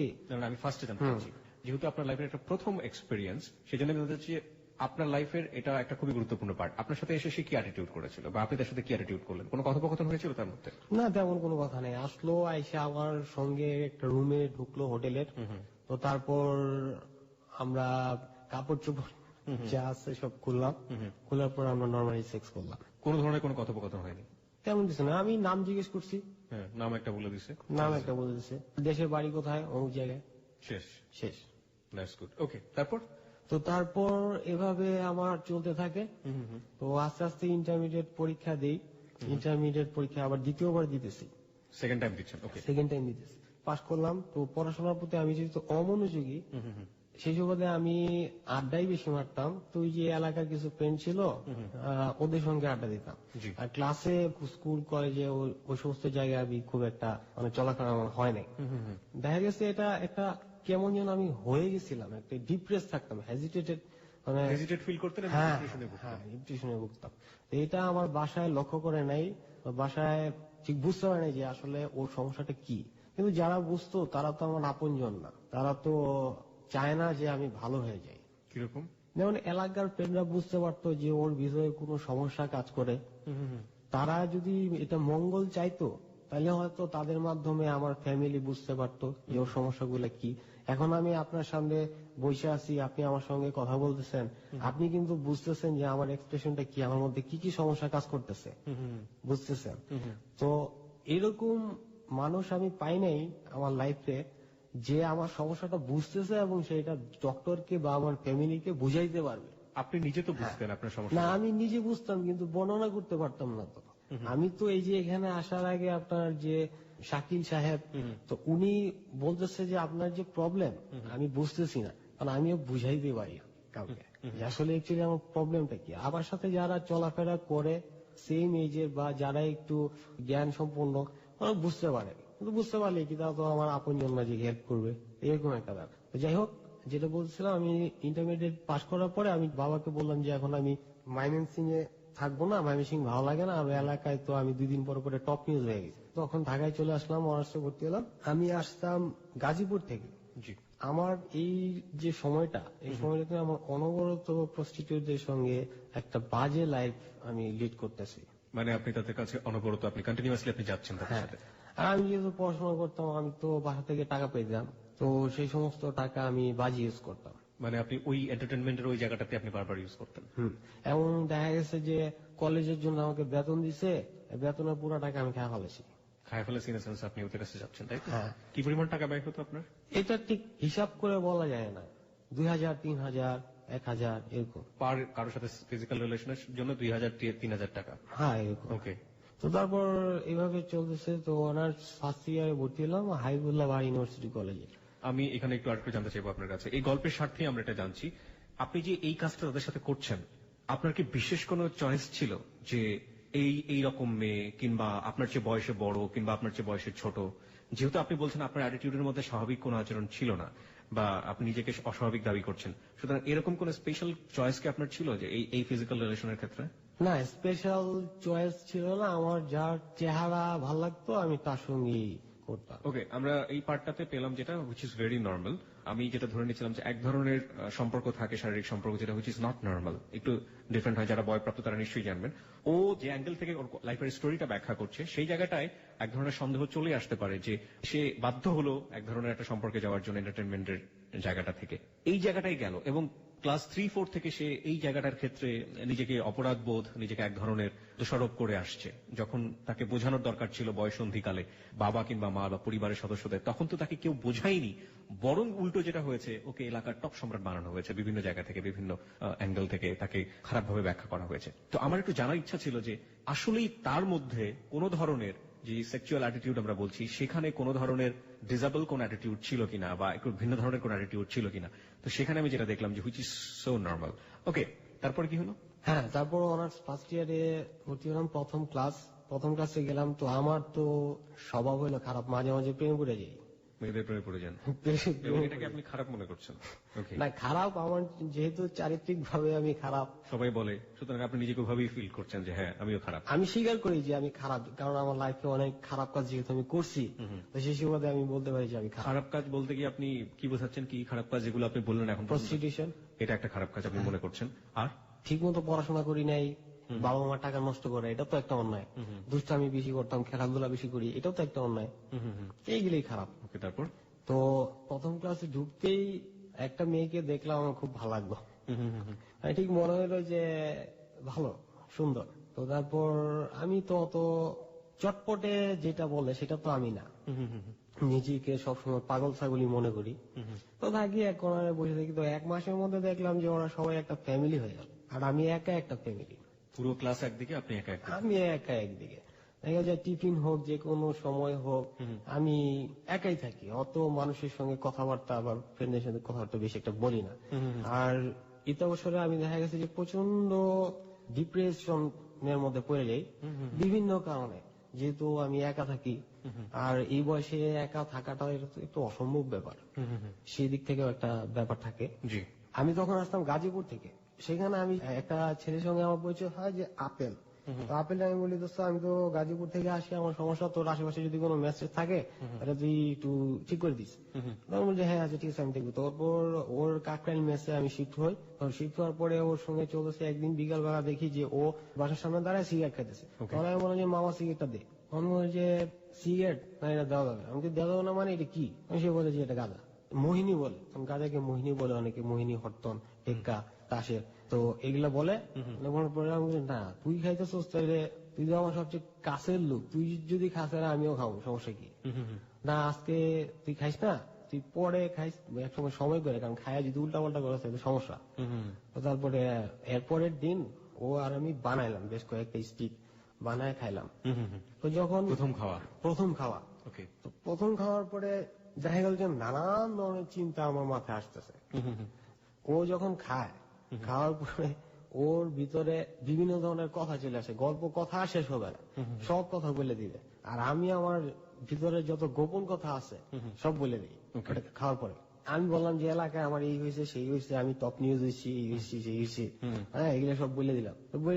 খাওয়া টাওয়া শেষ যখন, পরে আরো 2-3 ঘন্টা পরে যখন সেন্স আসছে, তখন আমার মাথায় কাজ করতেছে যে আমি সব করে দিছি। এখন আমার রেকর্ড তো বাজে গেছে, কারণ ও যদি এগুলা ফ্ল্যাশ করে, এমনি তো আমি ভাঙাচোরা, আরো ভাঙাচোরা হয়ে যাবো, লেজে গোবরে আমার খুব অবস্থা খারাপ। তারপর কাকটাইয়ে থাকতাম একটা মেসে, তো ওইখান থেকে আমরা শিফট করলাম আবার মালিবাগে। তো মালিবাগে থেকে তো ফার্স্ট ইয়ারের পরীক্ষার সময় আমার সামনে একটা মেয়ে ছিল, তো পরীক্ষা টরীক্ষা দিয়ে আমি ময়মনসিংহ চলে যাইতাম। ময়মনসিংহ যাবো, কমলাপুর রেল স্টেশন, দেখি যে রিমা লাউঞ্জে বসে আছে। আমি বললাম যে কি খবর, পরীক্ষা টরীক্ষা কেমন হয়েছে, এগুলো কথাবার্তা বলার পরে আমি বললাম যে কোথায় যাবো, আমি ময়মনসিংহ যাবো। দেখলাম যে এই যমুনাতে যাবে, আমিও যমুনাতে যেতেছি। আমি তো রোমাঞ্চিত অনুভব করলাম যে জার্নিটা ট্রেন জার্নি, মজা করতে করতে কথা বলতে বলতে যাবো। সচরাচর যে আমার সুযোগ হয়ে ওঠে না, যেহেতু আমি কথাবার্তায় চটপটে না, মানুষের সামনে কথাই বলতে পারি, আমার বিভিন্ন ধরনের সমস্যা হয়। আমি বললাম যে আজকে অনেক কথাবার্তা বলা যাবে। তো 4টা থেকে 4:45 পর্যন্ত কথাবার্তা বললাম। তারপর সে বললো যে যাও গিয়ে বসো, সিটটা হয়তো অন্য কেউ বসিয়ে যেতে পারে। ট্রেন ছাড়ে দিচ্ছে, আমি আমার সিটে গেছি। আইসা 10 মিনিট পরে দেখি যে ও নাই। তখন পাশের লোকটা জিজ্ঞেস করলাম এখানে একটা মেয়ে ছিল না, আমার যে ছিল তো চলে গেছে ওইদিকে গেছে ব্যাগটা গিয়ে। তারপরে আমি চিন্তা করলাম যে ঠিক আছে গেছি, সমস্যা নাই। তো পরের দিন পরীক্ষার হলে আসার পর যখন আমার সামনে বসে ছাড়া তো আর অন্য কোন জায়গায় পরীক্ষা দিতে পারবে না, যেহেতু আমার আগে সিট পড়ছে। ওই দিন সে পরীক্ষা দিতে আসছে 7টার সময়, 9টায় পরীক্ষা, সে 7টায় চলে আসছে। 7টায় চলে আসছে বলতেছে সবার সাথে বিভিন্ন ধরনের কথাবার্তা, আমি বুঝি নেই। তার 2টা পরীক্ষা পরে আমি বুঝতে পারি যে সে আমার সম্পর্কে বলছে যে আমি পেইন, যে আমি ওর জন্য পেইন ছিলাম ওই দিন। কিরকম পেইন, মানে কেন পেইন? ভয় পেইন? এটা আমিও জানি না, সে বলছে যে আমাকে অ্যাভয়েড করছে, সে অন্যদেরকে বলছে। Hasib, there is a very important point. একটা হচ্ছে যে কন্টিনিউয়াসলি আমরা যেটা পাচ্ছি যে সারাউন্ডিং আপনাকে অ্যাভয়েড করছে, পরিবার আপনাকে অ্যাভয়েড করছে, ওয়ান কাইন্ড অফ, আপনার মাও বলছে যে আপনি ভাবে হাঁটবেন না, বা আপনার চারপাশের পরিবেশ আপনাকে বলছে যে আপনি এক ধরনের পেইন, এবং যে মেয়েটা আপনাকে বললো যে ঠিক আছে যাও গিয়ে সিটে বসো, তাকে আপনি দেখলেন 10 মিনিট পরে আলটিমেটলি সে আপনার ওই সিটটাতে নাই, এবং সে আপনার ফ্রেন্ডের কাছে এসে বলছে যে আপনি এক ধরনের পেইন। নিশ্চয়ই কিছু না কোনো কারণ, কোনো না কোনো অ্যাটিটিউড ছিল যেটা সে পছন্দ করেনি। আপনি যদি স্বীকার করতে চান তাহলে আজকে হচ্ছে আপনার হ্যালো 8920 দ্য বেস্ট প্ল্যাটফর্ম। আপনার দোষ আপনি স্বীকার করতে পারেন এখানে। আদৌ কি আপনার মধ্যে এরকম কোনো কিছু ছিল যেটা আসলেই পেইন ফিল করার মতো? হ্যাঁ, পেইন ফিল করার মতো আমার যেটা আমি বলতে চাই যে আমার অ্যাটিটিউড, মুভমেন্ট সবকিছু মিলায় যেটা সবার মতো না, সবার থেকে একটু আলাদা এবং আপনি একটু ওই বিশ্রী টাইপের। আপনি মেয়েটার সাথে কি করলেন, মানে কি করেছিলেন ওই মুহূর্তে যে কারণে মেয়েটা আপনার কাছ থেকে সরে গেল? না, এই যে আমি দেখতে খারাপ। তো it should not be the reason. আপনি দেখতে অনেক ভালো এবং আপনি ইউ আর গুড, আপনি দেখতে ছেলেদের মতো, আপনার মধ্যে কোনো সমস্যা নেই। আমি ইন ফ্রন্ট অফ মাই আইস। এবং আরেকটা জিনিস যেটা বলছি, আমরা তো ফেসবুক আপনার স্টুডিও একটা পিকচার দিব, তারা সবাই বলবে যে আপনি দেখতে অনেক ভালো, এখানে আমার কোনো সমস্যা মনে হচ্ছে না। এছাড়া আপনার অ্যাটিটিউডের মধ্যে কি কোনো কিছু ছিল? যেহেতু আপনি সেক্সে এক ধরনের মেনিয়াক হয়ে গিয়েছেন, আপনি কন্টিনিউয়াসলি প্রস্টিটিউটদের কাছে যাচ্ছেন, আপনি যেটা বললেন, আপনি আমি শব্দটার কোনো ব্যতিক্রম কোনো শব্দ খুঁজে পাচ্ছি না, দ্যাটস ওয়াই আমি প্রস্টিটিউটই বলছি। আপনি সেক্সে ছোটবেলা থেকেই এক ধরনের ডাইভার্জেন্ট ওয়েট যেটাকে বলে, যে আপনি হ্যাঁ প্রভাবিত হয়েছেন, আপনি এক ধরনের আপনার অপরাধ বোধ ছোটবেলা থেকে বারবার কাজ করছে, এবং মেয়েদের সাথে আপনি সহজভাবে মিশতে পারছেন না, সেটাও আমরা দেখলাম। তো ওই মেয়েটা আপনার পাশে বসার পরে আপনাকে বলছে যে আপনি এক ধরনের পেইন, আপনার সারাউন্ডিং আপনাকে বলছে এক ধরনের পেইন। আপনি কি ধরনের অ্যাটিটিউড করেছিলেন ওই মেয়েটার সাথে ওই মুহূর্তে? না, আমি তেমন কোন ধরনের অ্যাটিটিউড আমি করি নাই, খারাপ কোন ধরনের কোনো কিছু করি নাই। তো যেটা হয়েছে সেটা দেখা যেত যে সমবয়সীদের তুলনায় আমি একটু হালকা টাইপের। আমাকে মনে হইতো যে আমার বয়সে একটা মেয়ে যদি আমার পাশে থাকে, তো মনে হতো যে আমি ওর অনেক ছোট, দেখতে ছোট লাগতো, কম বয়স্ক লাগতো, এবং একটু চলাফেরা, মুভমেন্ট এই ধরনের একটু সমস্যা আমি মনে করি। তা না হলে সবাই আমাকে অ্যাভয়েড করবে কেন? চলাফেরা, মুভমেন্টে হোয়াট কাইন্ড অফ প্রবলেম? আপনি তো আমার সঙ্গে বসে আছেন, প্রায় 1.5 ঘন্টা যাবত আপনার সঙ্গে কথা বলছি, কোনো প্রবলেম তো আমি পাচ্ছি না। আমি জানি না, হয়তো কি প্রবলেম তারা ফিল করে সেটা তারাই বলতে টু বি পারে। অনেস্ট, আপনি কি কোনো ধরনের কোনো বাজে আইসাইট দিতেন তাদের দিকে, মানে চোখ দিয়ে? না না, আমার তো মাথা তো খারাপ না। আচ্ছা, আইসাইট যদি আপনি না দিয়ে থাকেন, যে মেয়েটা আপনাকে বললো যে আপনি গিয়ে সিটে বসেন, তাহলে সেই মেয়েটার সাথে আপনার কি ধরনের প্রবলেম হবে যে 10 মিনিট পরে আপনাকে অ্যাভয়েড করবে এবং পরবর্তীতে এসে বলবে যে ইউ আর শেয়ার করছে, মানে ক্লাসে সবার সঙ্গে শেয়ার শেয়ার করছে যে করছে। আপনি পেইন, ওয়াই? এটা এমন হইতে পারে, আমার কাছে যেটা মনে হয় যে আমি সবসময় একা থাকি, তো ক্লাসে ওর সঙ্গে কথা বলি নাই, কিংবা পথে কেন কথা বলা People will not believe that. People will not believe because এটা যেটা হচ্ছে যে আমার মনে হয় যেটা আপনার স্বীকার করাটাই আমি এটা আসলে এখনো বুঝতে পারি না যে কেন আমাকে সবাই অ্যাভয়েড করছে। ইন্টারমিডিয়েট লাইফে এরকম হয়েছে, কেন যে অ্যাভয়েডটা করে সেটা আমি ওই মেয়েটা যখন আপনার সামনে থাকে, আপনি আমাকে কিছু জিনিস একটু ফ্র্যাঙ্কলি বলার চেষ্টা করেন। ওই মেয়েটা যখন আপনার সামনে থাকে তখন আপনার মধ্যে কি সেক্সুয়াল যে প্রবৃত্তিগুলো সেগুলো জেগে ওঠে? না, ওঠে না? না না, নর্মাল, একদম নর্মাল, একদম নর্মাল। ওই মেয়েটা যখন আপনার সামনে থাকে তখন আপনার কি ফিলটা হয়? নর্মালি আপনার কি ফিলটা হয়? নর্মাল মানুষের সঙ্গে যেভাবে কথা বলতেছি সেই ধরনের ফিলিং হয়। তো নর্মাল মানুষের সাথে যদি আপনার নর্মাল ফিলিংটাই হয় তাহলে সে আপনাকে কেন অ্যাভয়েড করবে? এবং আপনি একই সাথে বলছেন যে এটাও আপনার ফিল হচ্ছে যে আমি বোধহয় নর্মাল না, বা আমি বোধহয় হাঁটে চলার মধ্যে এক ধরনের প্রবলেম আছে। না, এই প্রবলেমটা সবাই তো বলে আমাকে, তো এই এলাকাতে সবাই বলে যে বেকা বেকা বেকা হাঁটে। তো অন্যদের মতো সবার মতো হাঁটে না, বেকা। আমাকে টিটকাই দেয় ওই যে বেকা যেতেছে, আমি শুনেও না শোনার ভান করে চলে যাই। ওকে, আর ওই মেয়েটা আপনাকে অ্যাভয়েড করলো। ওকে, সি লেটস, আমার মনে হয় সামনের দিকে যাই আমরা স্টোরি। আমরা শুধু একটা জিনিস বারবারই বলি হ্যালো 8920 এখনো বলছি যে আমরা চেষ্টা করি দেখি কোনো ক্লু খুঁজে পাওয়া যায় কিনা। এমন তো হতে পারে যে ও নিজেও আসলে বুঝতে পারছে না যে প্রবলেমটা কোথায়। কিছু কিছু ব্যাপার থাকে আসলে। চলুন আমরা গল্পের সামনের দিকে যাই, দেখা যাক শেষ পর্যন্ত কি হয়। হোক, তারপরে আপনি কি হলো আপনাকে? না, তারপর ওই যে আসে ও, তারপর পরীক্ষা দিচ্ছে, ও এমন আচরণ করলো যেটা আসলে আমি বললে হয়তো ওর ডিসক্রেডিট বলা হবে। বলুন, আপনি ফ্র্যাঙ্কলি বলুন যা হয়েছে আপনার সঙ্গে তাই। ও ঘড়িটা রাখছে বাম পাশে, আমি বললাম যে আমি ঘড়ি নিয়ে আসি নাই, তুমি ঘড়িটা ডান পাশে রাখ।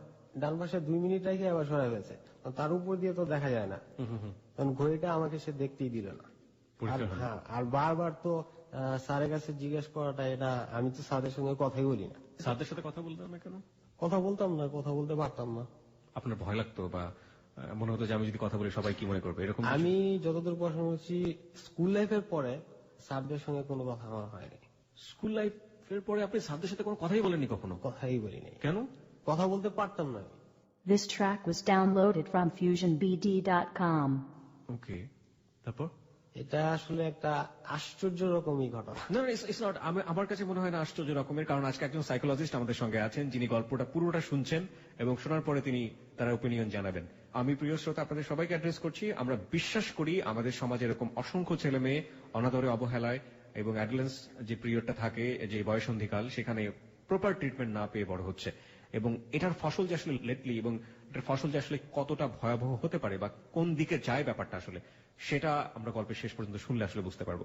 হাসিব রয়েছে আমাদের সঙ্গে এবং হাসিবকে একটু রেডিও স্ট্যাটাস দেওয়া হয়েছে এবং হাসিবের একটা ছবি স্টুডিও পিকচার হিসেবে ওখানে দিয়ে দেওয়া হয়েছে। আপনারা চাইলে হাসিবকে দেখতে পারেন, কোনো কমেন্টস করতে পারেন, প্রশ্ন চাইলে প্রশ্ন করতে পারেন। আমাদের ফেসবুকের ঠিকানা হচ্ছে facebook.com/hello8920। আমি আবারও বলছি facebook.com/HELLO8920। ওখানে যাবেন, যাওয়ার পর আপনি লাইক দেবেন, লাইক দেওয়ার সঙ্গে সঙ্গে আপনি hello 8920 মেম্বার হয়ে যাবেন। হ্যাঁ হাসিব, তারপর ফার্স্ট ইয়ারের পরীক্ষা শেষ হইলো। তো এর মাঝখানে দেখা যায় যে আমি আড্ডা যা মারতাম সব মেসের ভিতরে, এই কার্ড টার্ড খেলতাম, আড্ডা দিতাম, এইগুলোই। একদিন দেখি যে আপেল ডেক্স প্রোটিন খাবে আর কি, সবকিছু রেডি করতেছে। ডেক্স প্রোটিনটা যেভাবে বানায়, ওই যে বিভিন্ন সিডিল, ক্লোনাজিপাম, তারপরে ফ্লুঅক্সিটিন, বিভিন্ন ধরনের ট্যাবলেট গুঁড়া করে সাথে বিয়ার দিয়া তারপরে ডেক্স প্রোটিন সিরাপটার মধ্যে দেয়, দিয়া তারপর এটা খায়। তো তারপর ও বলল যে এটা আমি খাবো, তুই খাইলে খাইতে পারো, তোর ইচ্ছা।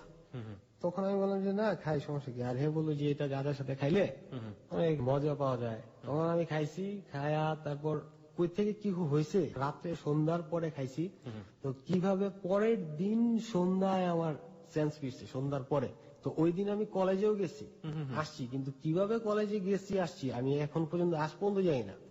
ওরা বলছে যে আমি কলেজে গেছি, ক্লাস করছি, হ্যাঁ চলে আসছি, ওদের কাছে আমি শুনছি, কিন্তু আজ পর্যন্ত যাই না। এটা একটা ভিন্ন অভিজ্ঞতা হয়েছে আমার। ওকে, তারপর তারপর আমি একটা পর্যায়ে চিন্তা করে দেখলাম যে না, মেয়েদের সাথে আমার যাচ্ছে না। মেয়েদের সাথে যাচ্ছে না মানে কি আপনি বলছেন? যাচ্ছে না মানে ওই যে সবার দিক থেকে একটা অ্যাভয়েড ফিল করি। সব মেয়েরা অ্যাভয়েড করছে আপনাকে, আপনি আর অনেকটা ছেলেরাও অনেকটা অ্যাভয়েড করতেছে। তো ফার্স্ট ইয়ারের রেজাল্টের পরে দেখা গেল যে কিছু ফার্স্ট ক্লাস আসলো আর সবাই সেকেন্ড ক্লাস পাইলো। তো সেকেন্ড ক্লাসে আসে অনার্সে বেশিরভাগ স্টুডেন্টদের। তো সেকেন্ড ইয়ার পার করার পরে দেখো যে আমি একটু আলোচিত হয়ে গেলাম, যে আগে যেভাবে বসে থাকি না কেন, পড়াশোনা করে এরকম একটা গুডিল তৈরি হলো আমার। তো তারপরে আমি চিন্তা করে দেখলাম যে আমার তো একটা লাইফ, আমি সবার মতো করে চলতেছি না কেন।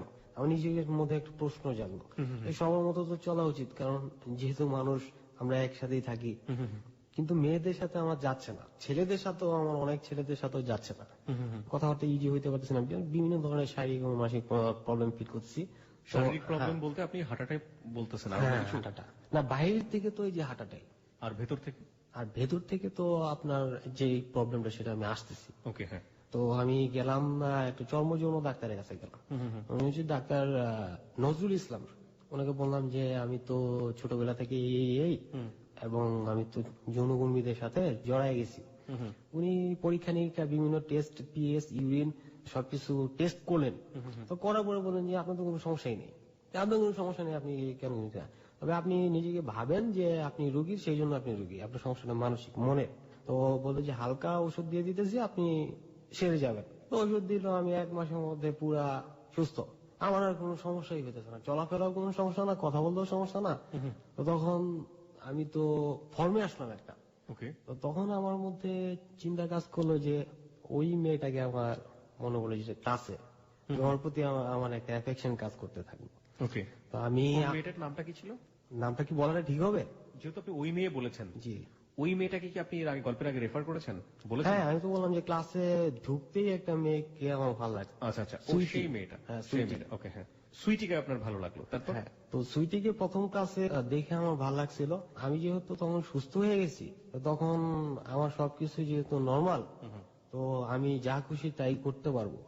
যা খুশি মানে এই বয়সে ছেলে মেয়েরা যা করে, তো প্রেম করাটাও অস্বাভাবিক কোনো ব্যাপার না আমার কাছে যেটা মনে হয়। তো তারপরে আমি আপেলে তো মহা আনন্দে ফোন দিলাম, দোস্ত আমার তো কিছু সমস্যা ছিল, আমি তো সুস্থ হয়ে গেছি, এখন তো আমি ফর্মে, মামা চল এখন যা খুশি তাই করবো, মহা আনন্দ। তখন ওরা বললাম যে যমজ বোন আছে না, ওরা যমজ ছিল, তো যমজের যে ছোট বোন, ওরা আমার খুব ভালো লাগে, এটা আপেলে বললাম। তুই কি ওর নাম্বারটা জোগাড় করে দিতে পারবি? ওরা বলে যে আচ্ছা ঠিক আছে, আমি দেখি, চেষ্টা করে দেখি। এর 3-4 দিন পরে সুইটির একটা ফোন আসে আমার কাছে। সে বলতেছে যে আহা বাবু ছোট কত কত কত উল্টা পাল্টা কি যেন একটু বলে, যে তুমি জানো না কিছুই, বুঝো না, এরকম একটা কথা বলে। বললে আর লাইনটা কেটে দেয়। তখন আমি তো ওর কণ্ঠ চিনি, আমি তো পুরা রোমাঞ্চিত হয়ে যাই, কি ব্যাপার সুইটি ফোন করছে, এর চেয়ে বড় ব্যাপার তো আমার কাছে হয় না। তারপর সুইটি বাবু কুটুকুটু সব কিছু বলছে। The situation is very very ওকে। তারপর তো তারপরে আমি আপেলকে জিজ্ঞেস করি, আপেল প্রশ্নটা এড়ায় যায় যে তুই কি কিছু বলছিস বা নাম্বার দিছিস। এড়ায় যাওয়ার পরে সে আমার কিছু বলে না। তো আমি সকাল বিকাল প্রায় 10-15 দিন এভাবে যায়। তখন এলাকাও চলতেছি, এলাকার বাইরেও চলতেছি, সব জায়গায় আমি সম্পূর্ণ সুস্থ। এখন আমাকে যেরকম দেখতেছেন যে আনইজি ফিল করতেছি বা কথাবার্তা বা চেহারায় যদি এখন 1 মাস যে আমি ট্রিটমেন্টটা নিছি, ফুললি আপনাদের চেয়ে ভালো আমি চলতেছি, এরকম একটা ব্যাপার। তো তখন আমি ওই নাম্বারে ক্রমাগত SMS পাঠাইতে লাগলাম, একটার পর একটা SMS, একটার পর একটা SMS দিতে থাকলাম। তো 10-15 দিন এরকম হওয়ার পরে ওই নাম্বার থেকে একটা ছেলে ফোন করছে। ফোন করে আমাকে গালিগালাজ করছে, বিভিন্ন ধরনের অগত্য ভাষায় গালিগালাজ করছে, যে ফোন করছো মায়ের বাপ সেই, হ্যাঁ কারে SMS দেশ। এই নাম্বারে তো আমি অনেক রিং করছি, রিং কেউ ধরে না, SMS করতাম। এইটার পরে আমি বললাম যে দেখেন এটা ভদ্রলোকের নাম্বার, আপনি গালিগালাজ করবেন না, আপনার যদি SMS যায় থাকে তাহলে সেটা ভুলে গেছে। তো তারপর আমি আরেকটা ছেলের কাছে জানতে পারি পরবর্তীতে যে এটা আমি একটা ট্র্যাপের মধ্যে ছিলাম, যে আসলে ফোনটা সুইটি করছিল কিন্তু আমাকে বোকা বানানোর জন্য, মজা করার জন্য হয়তো করছে এরকম। যে ওই ছেলেটা ছিল সজীব, এখন যদি ওরা শুনতে পায়, শুনতে পাইলে ওদের দিক থেকে রেসপন্স পাওয়া গেলেও যাইতে পারে, যদি ওরা শুনে আর কি। এই ঘটনার পরে আমি তো এমনি টপ নিউজ আর এলাকার টপ নিউজ তো আপেল জানে, আমি তো পুরা আহম্মক হয়ে গেলাম। সবাই আপনাকে বোকা ভাবতেছে এই সময়টাতে? বোকা ভাবতেছে মানে লেজে গুবড়ে হয়ে গেলাম, লেজে গুবড়ে হয়ে গেলাম এমনি তো ভাগাচোরা। তো তারপর 1 মাস পরে আমি সম্পূর্ণভাবে মানসিক ভারসাম্যহীন হয়ে পড়ি, সম্পূর্ণ পাগল। বাসায় ভাঙচুর করি, তারপর বিভিন্ন ধরনের মানুষকে মারি, হ্যাঁ সম্পূর্ণ মানসিক ভারসাম্যহীন। মানুষকে মারেন মানে আপনি কি করলেন, কাকে মারলেন? আমার বাবাকে মারছিলাম, আমার মাকে মারছিলাম, ভাঙচুর করতাম।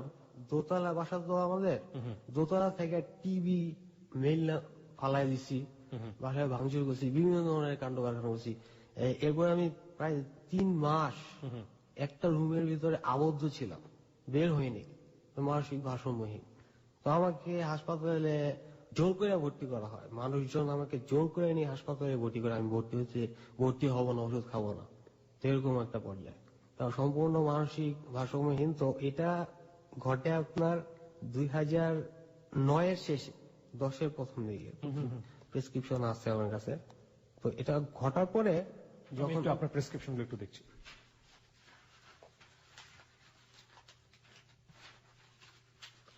ওকে, আমি সার্টিফিকেট দেখলাম এবং চলুন তারপরে কি হলো? তারপর হাসপাতাল থেকে ফিরি, 1 মাস কি 1.5 মাস আমার চিকিৎসা হয়। ভাঙচুর করা, মানুষকে মারধর করা, এইসব কিছু বন্ধ হয়ে যায়। কিন্তু আমি ফিল করি যে আমার ওই চর্মযৌন ডাক্তারের ট্রিটমেন্টটা নেওয়ার আগে আমি যেই অবস্থাটা ছিল সেই অবস্থাটাই চলে যায়, সেই অ্যাক্টিভিটিস গুলো আমার মধ্যে আবার ফিরে আসে। সেই অ্যাক্টিভিটিস বলতে বলতে মানে এই যে আনইজি ফিল করা, কথা বলতে না পারা, চলাফেরা, হাঁটাচলা, এই জাতীয় প্রবলেম। আমি তো পুরা নার্ভাস হয়ে যাই যে আমার তো কি চিকিৎসা দিল তাই, যে এখন যে আমি আবার আগের মতো, তখন আমি আর কনফিডেন্স পাইতেছি না। তো ওই সময়টাতে, যে সময়টাতে আমি আপেলকে ফোন দিয়েছিলাম একটা কনফিডেন্স নিয়ে, যে মানুষের একটা কনফিডেন্স, আত্মবিশ্বাস থাকে যে আমি তো দেখা গেল যে আবার নানান ধরনের প্রবলেম ফিল করতেছি, কিন্তু সেটা কাউকে বলতেও পারতেছি না। এখন আমাকে ট্রিটমেন্ট দিয়েছে, তো আমি চিকিৎসা নিয়ে বাসায় আসি। তো এর মধ্যে 6 মাস, আর এর মাঝখানে পড়াশোনার 12টা, মানসিক ভারসাম্যহীন থাকি দীর্ঘদিন। তারপর আমি ফিল করতেছি যে 6 মাস ধরে আমি শুধু ঘুমাই, বাসায় ঘুমাই থাকি। তো 6 মাস পরে আমি দেখলাম আমার মাথার ভিতরে বিভিন্ন ধরনের প্রবলেম। কিরকম? এই মাথা জ্যাম, সর্দি লাগলে যে মাথা জ্যাম হয়ে থাকে, কথা আটকে আটকে আসে। তো তারপর বিভিন্ন একজন ডক্টর থেকে আরেকজন ডক্টরের কাছে শুধু গেলাম আসলাম, 1-1.5 বছর ডাক্তাররা বুঝতেই পারে নাই যে আসলে সমস্যাটা কি। তো তারপরে একটা ডিপ্রেসিভ ড্রাগ দেওয়া হলো আমাকে, ওইটা খায়া আমি অনেকটা ইমপ্রুভ করি। তো ইমপ্রুভ করার পরে দেখা গেছে যে আবার আমার মধ্যে ভাঙচুর এবং মানুষকে মারপিট, গালিগালাজ এই সময় অশোভন আচরণগুলো চলে আসে। তো আবার হাসপাতালে অ্যাডমিট, পাগলাগারদে। পাগলাগারদে আপনাকে কি অ্যাডমিট করে? বাবা। ওকে, ওখানে কি ধরনের এনভায়রনমেন্ট ছিল? এনভায়রনমেন্ট, রুগীরা শুয়ে থাকতো আর ডাক্তার আসতো, দেখতো, ইনজেকশন দিত। আপনার চারপাশে যারা রোগী থাকতো ওরা কি পাগলের মতো আচরণ করতো? না, ওরা তো ওইখানে একজন ডাক্তার আছে বিধান চন্দ্র পোদ্দার, সহকারী অধ্যাপক। উনি যেই ট্রিটমেন্টটা আমাকে দিছে, তো এই বাংলাদেশের অত্যন্ত প্রখ্যাত ডক্টর, যে মানসিক স্বাস্থ্য হাসপাতাল যে শেরেবাংলানগর, স্যার ওয়ালিউল আজম, উনি উনার ট্রিটমেন্টটা অ্যাভয়েড করে সম্পূর্ণ নতুন ট্রিটমেন্ট দিছে। ওনার ট্রিটমেন্টটা ছিল ভুল। আচ্ছা আচ্ছা। তো এটা তো অত শত বুঝি না, কিভাবে বলবো। আপনি শুধু বলেন আপনার সাথে সেই সময় কি আচরণ করা হতো, তাহলেই আমরা বুঝতে পারবো। সেই সময় ওই যে ওষুধ খাওয়াইতো, 3 বেলা ওষুধ খাওয়াতো। 3 বেলা ওষুধ খাওয়াইতো, আর মাঝে প্রথম দিকে কয়েকটা ইনজেকশন দিছিল। আপনি তো সবসময় হাসপাতালেই থাকতেন, আপনার সাথে কথাবার্তা বলার জন্য, আপনার সাথে নর্মালি মেশার জন্য ডাক্তার বা নার্সরা কেউ কি আপনার সাথে মিশতো? না, নার্স এসে ওষুধ দিয়ে চলে যেত। আমি একটু এখানে এই কোশ্চেনগুলো কেন করছি, আমি একটু বোঝানোর চেষ্টা করছি যে বাংলাদেশের মানসিক হাসপাতালগুলোর অবস্থাটা আসলে কি। হাসিব, বারবার সময় দেওয়ার কোনো দরকার নেই, আপনি রিল্যাক্সলি বলেন। হ্যাঁ, আপনাকে সময় দেওয়া হবে। ওকে, আমি একবার একটু নক করেছিলাম যে আসলে আপনার জন্য সময় তো বেশি নেই, ও দেখুন বারবার ঘড়ি দেখছে। ওর কিছু আচরণগত সমস্যা আছে যেটা আমি আমার সামনে বসে এতক্ষণে টের পেয়েছি। ও ভালো করে কারো দিকে তাকাতে পারে না, এবং যেটা হচ্ছিল যে লুক দিয়ে ভালো করে স্মার্টলি কনফিডেন্টলি যে কথাগুলো বলবে সেটাও পারছে না। ও প্রচুর পরিমাণে পানি খাচ্ছে, একের পর এক পানি খাচ্ছে। এত পানি আসলে খাওয়ার কথা না। এবং ওর কথা বলতে গেলে আমরা যখন দেখি যে কেউ যদি খুব বেশি ড্রাঙ্ক হয়ে যায় তাহলে জিহ্বাটা যেরকম ভারী হয়ে যায়, সেরকম ওর কথা বলতে গেলে ওর জিহ্বাটা ভারী হয়ে যাচ্ছে। এবং যেটা বলছিলাম যে মানসিক হাসপাতালগুলোর আসলে কি অবস্থা, কি ধরনের অ্যাটিটিউড তাদের সাথে করা হয়, সেটা আসলে তুলে আনার চেষ্টা করছিলাম। তোর সাথে যেটা করা হয়েছে সেটাই ও বলছে আর কি। ওকে, তাহলে আপনাকে ওষুধ দিয়ে যেত এবং জাস্ট 3 বেলা এসে ওষুধ দিয়ে যেত, ওটুকুই, এর বেশি কিছু আপনি পাননি? না, ডাক্তার দেখতো।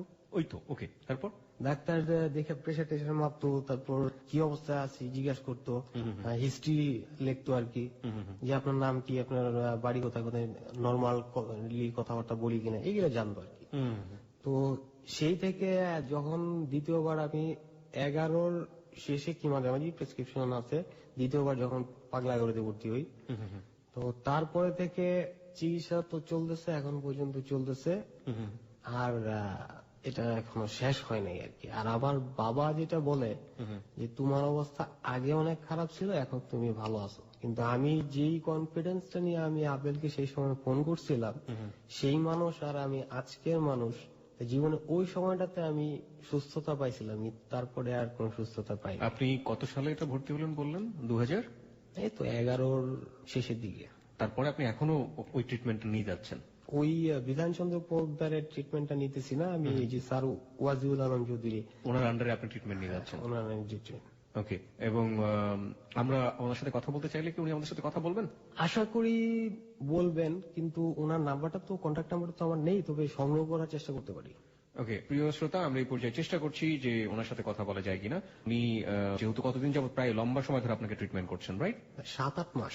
7-8 মাস। ওনার আগে ছিলাম বিধান পোদ্দার, তারপর ডক্টর টিটু, মাহবুবুর রহমান, বিভিন্ন ডাক্তারের ট্রিটমেন্ট নিয়েছি। নিউরোলজিস্ট কে দেখানো হয়েছে, তারপর মেডিসিনে দেখানো হয়েছে, তারপর হাড়ের ডাক্তার দেখানো হয়েছে, বিভিন্ন ট্রিটমেন্ট নেওয়া হয়েছে। আর উনি ট্রিটমেন্ট করতেছেন 6-7 মাস তো হবে।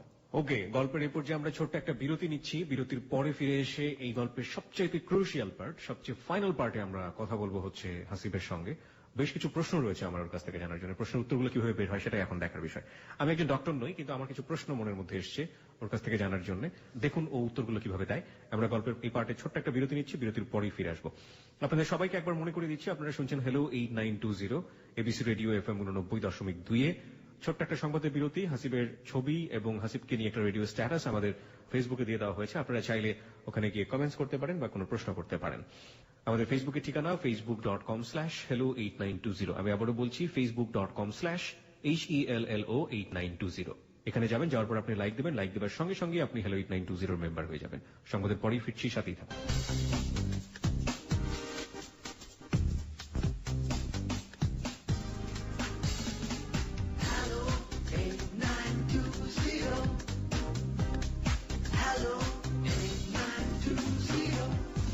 সংবাদের বিরতির পর আরো একবার স্বাগত হ্যালো 8920-তে। হাসিব রয়েছে আমার সাথে এবং হাসিব তার জীবনের গল্প বলছে আজকে।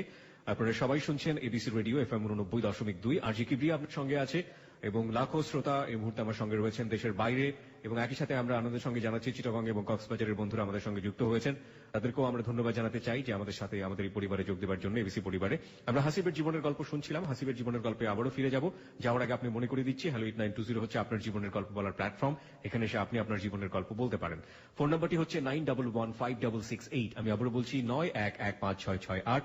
ফোন করুন। ফোন করার পর আপনার নাম এবং আপনার সেল নাম্বারটি স্পষ্ট করে বলে আপনার যা বলার আছে আপনি বলবেন। আপনার গল্প আমরা মনোযোগ দিয়ে শুনবো এবং হ্যালো 8920 হট সিটে বসার সুযোগ করে দেবো। আরেকটি পদ্ধতি হচ্ছে ফেসবুকের মাধ্যমে আপনি আমাদের সঙ্গে যোগাযোগ করতে পারেন facebook.com/hello8920। আমি আবারও বলছি facebook.com/HELLO8920। ওখানে যাবেন, যাওয়ার পর আপনি লাইক দেবেন। লাইক দেওয়ার সঙ্গে সঙ্গে আপনি হ্যালো 8920 মেম্বার হয়ে যাবেন। ওকে হাসিব, এবার বলেন, যেটা আমরা বলছিলাম যে আমাদের স্টোরি সবচেয়ে ক্রুশিয়াল পার্ট, আপনি বর্তমানে কি অবস্থায় আছেন? আমরা গল্পের একবার শেষ থেকে চলে এসেছি। বর্তমানে আমি যে সমস্ত এর ফাঁকে একটা কথা, যেটা যে আমার পাগলামি বা ভাঙচুর বা মানুষের সাথে দুর্ব্যবহারের কারণে তো আমাকে ধীরে ধীরে ফ্যামিলি থেকে দূরে সরে যাই। আমি আপনাকে সরিয়ে দেওয়া হয়? সরিয়ে দেওয়া হয় তা ঠিক জানি না, কারণ আমি যদি মানুষের সাথে ফ্যামিলির সাথে দুর্ব্যবহার করি, পাগলামি করি কোনো মানুষের সাথে, তাহলে তো মানুষ আমার প্রতি বিরক্ত হবেই। তো কেন, কি জন্য সেটা আমি বলতে পারবো না, আমার জানা নাই সেটা। যে আমার মা, স্টেপ মাদার যেটা, এবং আমার ছোট আমাদেরকে ছেড়ে চলে যায়। এখনো তারা কি আপনার কাছ থেকে দূরেই আছেন? হ্যাঁ। আমার বাবার সম্পর্ক আছে তার সাথে? না, আমার বাবা এবং ওদের সঙ্গে কোনো সম্পর্ক নাই। কি ডিভোর্স হয়ে গিয়েছে? না। তাহলে ওরা থাকে সিনিয়র স্টাফ নার্স, তো নার্সেস কোয়ার্টারে থাকে। আমার ছোট এবার ইন্টারমিডিয়েট পরীক্ষা দিতেছে। বাবার সাথে কোনো ধরনের যাতায়াত বা সম্পর্ক নেই, ডিটাচড, এবং বাবা ডিভোর্সও দেননি মাকে, এরকম একটা? হ্যাঁ, এরকম একটা সিচুয়েশন। উনি কি পরবর্তীতে বিয়ে করেছেন? না। তো ওনাদের মধ্যে দূরত্বের পেছনে কারণটা কি আপনি? এটা আমি জানি না ওনাদের মধ্যে দূরত্বের কারণ। এখন একটা ফ্যামিলিতে যদি 4টা সদস্য থাকে, এখন দুইজন যদি চিন্তা করি যে আমরা আর ওই দুইজন হলো ওরা, একসাথে নিচে এক ফ্যামিলিতে থাকতে গেলে তো আমরা আর ওরা এই শব্দগুলা মনে করা যায় না। মনে করলে একসাথে নিচে তারা থাকতে পারে না। এই বিষয়টা কি দাঁড়ায়? এটাই ফিল করেছেন, আপনার বাবাও সেটাই ফিল করেছে, রাইট? আমার বাবা কি ফিল করে সেটা আমি আজও জানি না, কারণ বাবার মেন্টালিটির সঙ্গে আমার মেন্টালিটির কোনো মিল নাই। কিন্তু আপনি এটা ফিল করতেন যে আমরা বলতে আপনি আপনার বাবা, আর ওরা বলতে ভদ্রমহিলা এবং ভদ্রমহিলার সন্তান। এই পার্থক্যটা ওরা করতো, আমি করি না। ওরা করতো। যে ছোটটা ছিল, ছোটটা কি আপনার বাবার ঔরসী নাকি ওনার আগের মেয়েটা? না, বাবার ঔরসী। ওকে, বর্তমান কন্ডিশনটা আমাকে বলেন। উনি তো ফ্যামিলি থেকে চলে গেল আপনার অত্যাচার সহ্য করতে না পেরে, আপনি যেটা বলছিলেন। হ্যাঁ, তারপরে বর্তমান কন্ডিশনটা কি? বর্তমান কন্ডিশন এখন তো মানসিক শারীরিক অবস্থার কারণে পড়াশোনা তো গোল্লায় গেছে। এখন আমি এমন একটা পর্যায়ে দাঁড়ায় আছি যে আমার যেহেতু শারীরিক ফিটনেসে ঘাটতি আছে, সেক্সুয়াল কিছু সমস্যা। কি সমস্যা? আগের চেয়ে শারীরিক ক্ষমতা মনে হচ্ছে কমে গেছে, কিন্তু ডাক্তাররা বলতেছে যে এটা বাড়বে, কিন্তু সময় নেবে। কমে গেছে বলতে আপনি বোঝাচ্ছেন আপনি পতিতালয়ে যাওয়া বন্ধ করলেন নাকি এখনো যাচ্ছেন? না, বন্ধ করে দিছি। কেন বন্ধ করেছেন? বন্ধ করে দিছি যে এখন তো আমি পড়াশোনা করি না, চাকরি বাকরি বা ব্যবসা কোনো কিছুই করি না, আমি তো বেকার, আমার কাছে টাকা নেই। To be honest, yeah. So এটা একটা কারণ। আর আপনি বলছিলেন যে আপনার শারীরিক এক ধরনের অক্ষমতা দেখা দিয়েছে সেক্সুয়ালি, এটা কি? আগে দেখা যেত যে আমি লং টাইম সেক্স করতে পারতাম, এখন সময়টা কমে আসছে, উত্তেজনাটা কমে আসছে, এরকম একটা ব্যাপার স্যাপার। মানে আপনি নর্মাল না, সেক্সুয়াল লাইফের ক্ষেত্রে আপনি নর্মাল না? হ্যাঁ, এরকম মনে হচ্ছে আর কি। আমি পাচ্ছি না নর্মাল পাচ্ছি না। 25 ইয়ার্স এজের একটা ছেলে, সুতরাং এই বয়সে আপনার ব্যাপারটা নর্মালি হওয়া উচিত ছিল, কিন্তু নর্মাল হচ্ছে না। নর্মাল হচ্ছে না। এটা কি আপনার শারীরিক অক্ষমতা নাকি মানসিক ভাবে আপনি, আপনার কি ফিল হয় যে আপনি মানসিক? এটা ডাক্তাররা বলতে পারবে, আপনি জানেন না? আমি জানি না, এটা ডাক্তারই বলতে পারবে। যেহেতু আমার ডাক্তাররা কেউ কিছু বলেছে? ডাক্তার বলেছে যে লম্বা সময় নিয়ে ঠিক হয়ে যাবে। হ্যাঁ, এরকমই বলে যে সময় লাগবে, ঠিক হবে। কিন্তু আমি তো চিকিৎসা সেই 7 সালের পর থেকে করতেই আছি, এখানে ওখানে তো ট্রিটমেন্ট আমার চলতেছে। ছোটবেলায় আপনার মা মারা গিয়েছিল, কত বছর বয়সে আপনার? 1 বছর 10 মাস। কিভাবে মারা গিয়েছিল? Blood cancer. মা জিনিসটা আপনি ফিল করেন, মানে মাতৃত্ব বোধ বা মায়ের প্রতি যে ভালোবাসা, মা যে সন্তানকে অনেকখানি আগলে রাখে? হ্যাঁ, ফিল করি। ছোটর প্রতি আমার মার যে ভালোবাসা সেটাকে দেখি, ঈর্ষান্বিত হই যে আমার ক্ষেত্রে তো এরকম হইতে পারতো। কিন্তু ওই যে বললাম যে আমরা আর ওরা একটা শ্রেণী বিভেদ কাজ করে, সেই শ্রেণী বিভেদের কারণে হয়তো তারা আমার কাছ থেকে একটু দূরত্ব বজায় রাখে। কিন্তু আমি কখনো এইভাবে চিন্তা করি না, ওরা এই চিন্তাটা করে। আপনার মাথায় কেউ কখনো আপনি ভুল করলে আপনার মাথায় হাত বুলিয়ে কেউ আপনাকে কখনো বলেছে, কেউ আপনাকে বুকে জড়িয়ে ধরে বাবা বলে আদর করেছে? আপনি আমাকে একটু এই সিচুয়েশন। না, এই ধরনের আদর বলতে যে জিনিস, সেই জিনিসটা আমার পাওয়া হয়নি। তবে আমার বাবা আমাকে অনেক ভালোবাসে। তো বাবার ভালোবাসা, শুধুমাত্র বাবার ভালোবাসা নিয়েই আমি বেঁচে আছি, এটা বলতে হয়।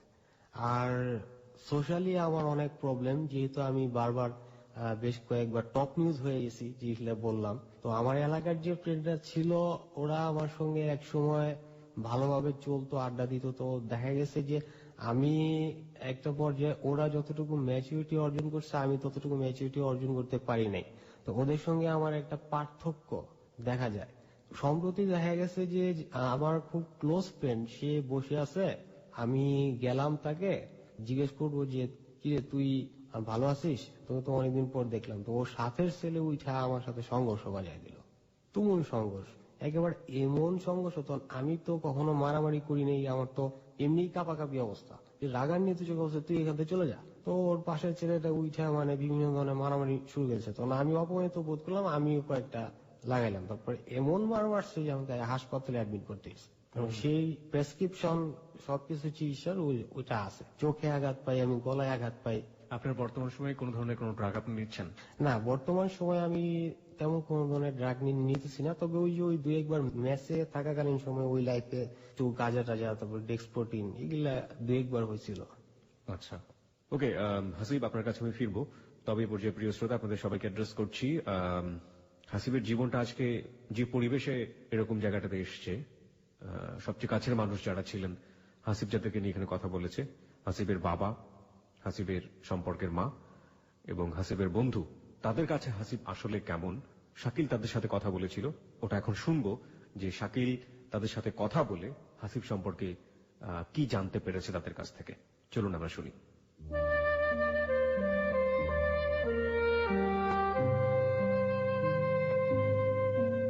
ময়মনসিংহের মাসকান্দা থেকে হাসিব যখন আমাদের হ্যালো 8920-তে ফোন করেন, এরপরই আমরা তার সাথে যোগাযোগ করি। হাসিবের কথা থেকে আমরা জানতে পারি বন্ধুর প্ররোচনায় বিপদগামী হাসিব ছোটবেলা থেকে নিজেকে অন্য সবার চাইতে আলাদা বলে ভাবতে থাকে। বন্ধুহারা হাসিব যখন তার নানা অসুবিধার কথা আমাদেরকে জানায়, তখন তার সম্পর্কে আরো ভালোভাবে জানতে আমরা কথা বলি বর্তমান সময়ে হাসিবের একমাত্র বন্ধু রিফাতের সাথে। হাসিব সম্পর্কে রিফাত আমাদের বলল, খারাপ কাজ করতো, খারাপ বন্ধুদের সাথে চলতো। তো আমি তার সাথে চলার পরে এমন কিছু তার ভিতরে পাইনি যে সে দাগে দিচ্ছে, আগে ছিল কিন্তু এখন না। যেটা শুনছি যে তারা তার ব্যবহার খারাপ দিয়েছে, আমি ওইটাও তার ভিতরে পাইনি। সে আমার সাথে খুব ভালো আচরণ করে, সবসময় সে বাসার ভিতরে থাকে। তার বাবার সাথে তার মা কিছুটা ঝগড়া বিবাদ হইতো আর কি, যার কারণে তার মা তাদেরকে ছেড়ে চলে গেছে। একটা ছেলে এইভাবে তার ফ্যামিলি কিছু ভুলের কারণে ধ্বংস হয়ে যেতে, এটা আমার কাছে খুব খারাপ লাগে। রিফাতের কথাই বোঝা গেল হাসিবের সাথে অন্য মানুষের মেলামেশা খুবই কম। কাছের মানুষ খুঁজতে আমরা যোগাযোগ করি বহুদিন আগেই সংসার ছেড়ে চলে যাওয়া হাসিবের সৎ মায়ের সাথে। তিনি যা বললেন, আপনি ডিজাইনে কি করবেন, এর চিকিৎসার প্রয়োজনে লাগবে। আসলে মানসিক সমস্যা আছে, আপনি ডাক্তারদের সাথে যোগাযোগ করেন। আমি অনেকদিন ধরে থাকি না তো, তাই আমি জানি না। ওর বাপু এর সম্বন্ধে ভালো বলতে পারবো, আমি ওনার বাপের সাথে যোগাযোগ করবো। হাসিবকে নিয়ে কোনো কথা বলার ইচ্ছে তার সৎ মায়ের নেই। এরপর আমরা যোগাযোগ করি নিঃসঙ্গ হাসিবের একমাত্র সাথী, তার জন্মদাতা পিতার সাথে। তার কাছে জানতে চাইলাম হাসিবের আচরণ সম্পর্কে। ওই তো আমার সাথে তেমন কোনো খারাপ আচরণ করে না, তবে আমি ওর মাঝখানে যে জিনিসটা লক্ষ্য করছিলাম, কিছু অস্বাভাবিক আচরণ। একটা ঘরে তার 3 মাস ছিল, তার সাথে যোগাযোগ করতো না। একদিন আমার হালকা মার জোর করলো, আর তখন সে অস্বাভাবিক থেকে খেত। হাসিবের এই অস্বাভাবিক আচরণের বেশ কয়েকটি কারণ আমরা তার কাছ থেকে জানতে পারি। প্রথম কারণ হিসেবে তিনি বললেন, ওর মার মৃত্যুর পর দেখলাম যে বিয়ে করার পর আমার ওয়াইফের একটু প্রতিক্রিয়া দেখা যায়। কিন্তু অ্যাকচুয়াল কথা হলো কি ভাই, যে সবচেয়ে বড় জিনিস হলো মায়ের বিকল্প কেউ কোনোদিন পূরণ করতে পারে না, এটা একটা দুঃখ। দ্বিতীয় কারণ হিসেবে তিনি উল্লেখ করলেন চারপাশের মানুষ এবং তাদের অশুভ আচরণকে। কলেজে বা কোথাও একটা শখ খাইছে, এরকম একটা বিষয় নেই। সবচেয়ে বড় ব্যাপারটা হলো যে ও তো ওরকে তো আমি বড় করছি ধানমন্ডি এলাকায়, তারপরে মাইমিসিং আসার পরে একটু পল্লী এলাকার মানুষ কিন্তু অতটা ভদ্র না, যে আচরণ করে তার সাথে সে অ্যাডজাস্ট করতে পারতেছে না, এটা একটা বিষয়। ও হয়তো হচ্ছে ফালতু বিষয় নিয়ে মানুষ হাসাহাসি করে, কোনো বিষয়ই না, তারপরে ওকে দেখে মানুষ এটা দিয়ে টিটকারিমূলক ভাবে হাসে। করছি, কিন্তু ওর মনে এগুলো রেখাপাত করতো। পরবর্তীতে কারণ হিসেবে কিছুটা ভুল চিকিৎসাও রয়েছে তার সন্দেহের তালিকায়। আমার মনে হয় ভুল চিকিৎসা হয়েছে, কারণ ওই চিকিৎসাকে ঔষধগুলা ওর ভিতরে প্রয়োগ করলে প্রতিক্রিয়ায় দেখা দিচ্ছে। বমি হয়েছে, খেতে পারছে না, ঘুমাইতে পারছে না, মাথা করছে খায়া। হাসিবের জন্য বর্তমানে তিনি যা যা করছেন তা হলো, আমার তো জীবনে আর কিছু নাই, এত অর্থ আর কিছু খরচ করছি। আজকে আমার বাসার যদি আপনি গান দেখতে পাবেন, একটা চেয়ার পর্যন্ত নাই। আমি আমার ছেলেটা থেকে খরচ করছি, কিন্তু ও যদি ভালো হয় আমার দুঃখ লাগবে না। এটা আমার ব্যবসায়িক পদ্ধতি, আর কেউ নাই। একমাত্র সন্তানকে সুস্থ করতে তার সর্বস্ব বিলিয়ে দিতেও প্রস্তুত এই বাবা। তার কামনা, দোয়া রাখবেন আমাকে যেন আল্লাহ তৌফিক দেয় এবং আমার শরীরটাকে যেন ভালো করে আমি আমার জীবনের এই শেষ পর্যায়ে আমি খুব শান্তিতে মরতে পারবো। বিপদগামী শারীরিক ও মানসিকভাবে অসুস্থ সন্তানকে সুস্থ করে এই বাবা যেন সত্যি সুখী হন। টিম হ্যালো 8920 পক্ষ থেকে এই বাবা ও তার সন্তানের জন্য রইল আন্তরিক শুভকামনা। ওকে, শাকিলের কাছ থেকে আমরা বিস্তারিত তথ্য জানলাম। কি বলবো, বলার কি বা আছে। আচ্ছা হাসিব, এখন আপনার সময় কাটে কিভাবে? এখন তো আমি এমন একটা পর্যায়ে অবস্থান করতেছি যে আমি যদি বিয়ে করতে যাই এমন বা রিলেশন করতে যাই, অ্যাফেয়ার করতে যাই, তো সমস্যা হবে। তো কারণ আমি হয়তো সুস্থ হব, কিন্তু সেটা অনেক লেটে, এখন হইতেছি না। এখন তো আমি সুস্থ হচ্ছি না, কারণ মানসিক প্রবলেমটা মানুষের সারে অনেক আস্তে আস্তে, আর সেক্সুয়াল প্রবলেমটা সারতে কিছুটা সময় নেই। কিন্তু এখন তো এই এজে তো একা থাকাটা অত্যন্ত কঠিন, খুবই কঠিন ব্যাপার। না, আপনার কাটে কিভাবে সেটা তো আমরা জানি কঠিন, কিন্তু আপনি কি করেন সারাদিন? সারাদিন আমি বাসায় থাকি, বিকাল বেলা একটু হাঁটাচলা করতে বের হই একা একা? একাই। আর এখন যে আগে যে ইন্টারমিডিয়েট লাইফে এলাকায় যে আড্ডাটা দিতাম, ওই আড্ডাটা এখন আর নাই। আপনি নিশ্চয়ই ভালো কিছুর স্বপ্ন দেখেন ফর দ্য ফিউচার, দেখেন কি? ভালো কিছু তো পড়াশোনা শেষ হয়ে গেলে মানুষের জীবনে ভালো কিছু বলতে তো আর থাকে না। ওকে, আপনার জায়গা থেকে বলেন তো, আজকে আপনি যে জায়গাটায় আছেন আপনার লাইফটা এরকম না হতে পারতো যদি আপনি কি কি জিনিস পেতেন? যদি এখন আমি মনে করতেছি যে আমি তো ফ্রেশ না, এখন আমার মনে পড়ে অতীতে সেই ক্লাস 4-এ থাকা অবস্থায় যে জিনিসটা আমার ভিতরে ঢুকছিল, সেই জিনিসটা যদি আমার ভিতরে না ঢুকতো তাহলে আমি 8-10 জন মানুষের মতো মানুষ হইতাম। তার মানে ব্যাপারটা বলছেন যে ক্লাস 4-এ থাকা অবস্থায় কোন একজন বন্ধু আপনাকে যে পর্ন যে বইটা দিয়েছিল, জি, সেইটাই আপনার জীবনটাকে অন্যদিকে ঘুরিয়ে দিয়েছে। জি। ওকে, আমরা গল্পের হাসিবের গল্পটা এখানেই শেষ করছি, কিন্তু গল্পের শেষে আমাদের কিছু বলার আছে। হাসিবের জীবনে যে ঘটনাটা ঘটেছে, এরকম ঘটনা আমাদের সমাজে আরো কারো ক্ষেত্রে ঘটে না, বা এই সময়ে বন্ধু বান্ধবদের কাছে ধরনের বই যায় না, বা ক্লাস 3-4-এ পড়া অবস্থায় কেউ পর্নের স্পর্শে আসে না, বা এই ঘটনাটি একেবারেই কাকতালীয় ঘটনা হবে এটা বলা সম্ভব নয়। কারণ এরকম ঘটনা নিশ্চয়ই কোনো না কোনো বয়সে কোনো না কোনো সময় এটা ঘটে। কিন্তু প্রসঙ্গটা অন্য জায়গায়। প্রসঙ্গটা হচ্ছে যে সময়টাতে ওর কাছে এই ছবিগুলো বা যে সময়টাতে ওর কাছে বইগুলো আসলো, আসার পর ও যেভাবে এটার দ্বারা মোটিভেটেড হলো, যেভাবে ওর মধ্যে এক ধরনের অপরাধ বোধ নিয়ে ও দিনের পর দিন সময়গুলো পার করলো, একটা মেয়েকে বোঝার জন্য যে রাইট অ্যাঙ্গেলের দরকার হয়, বা একটা শারীরিক সম্পর্ক বোঝার জন্য যে রাইট অ্যাঙ্গেলের দরকার হয়, সে রাইট অ্যাঙ্গেল থেকে সরে এসে সম্পূর্ণ রংলি লং টার্মে ও চললো, সেই জায়গাটায় ঠিক করে দেওয়ার মতো মানুষ ওর পরিবারে ছিল না। সেই জায়গাটায় ঠিক করে দেবার মতো মানুষ ওর ফ্রেন্ডস লেভেলে কেউ ছিল না। সেই জায়গাটায় ওকে রাইট ওয়েতে চালানোর জন্য যে শিক্ষক বা যে প্যারেন্টাল গাইডেন্সের দরকার হয়, সেই গাইডেন্সটা ওর ছিল না। আজকে ও যে জায়গাটায় দাঁড়িয়ে আছে, ও কিন্তু একের পর এক ভুল করেছে, এবং ও বলছে, আমি স্বীকার করেছি যে কাউকে একটা চিঠি দিয়েছি এবং চিঠির কারণে আমাকে এলাকা টপ সম্রাট বানিয়ে ফেলেছে। কোন একটা মেয়েকে আমি ফিল করেছি এবং সেটা হয়তো কিভাবে প্রেজেন্ট করা দরকার ছিল সেটা আমাকে সে ব্যাপারে কেউ হেল্প করেনি, এবং সেই জিনিসটা করতে গিয়ে আমাকে এলাকায় দুর্নাম ছড়িয়ে গেছে।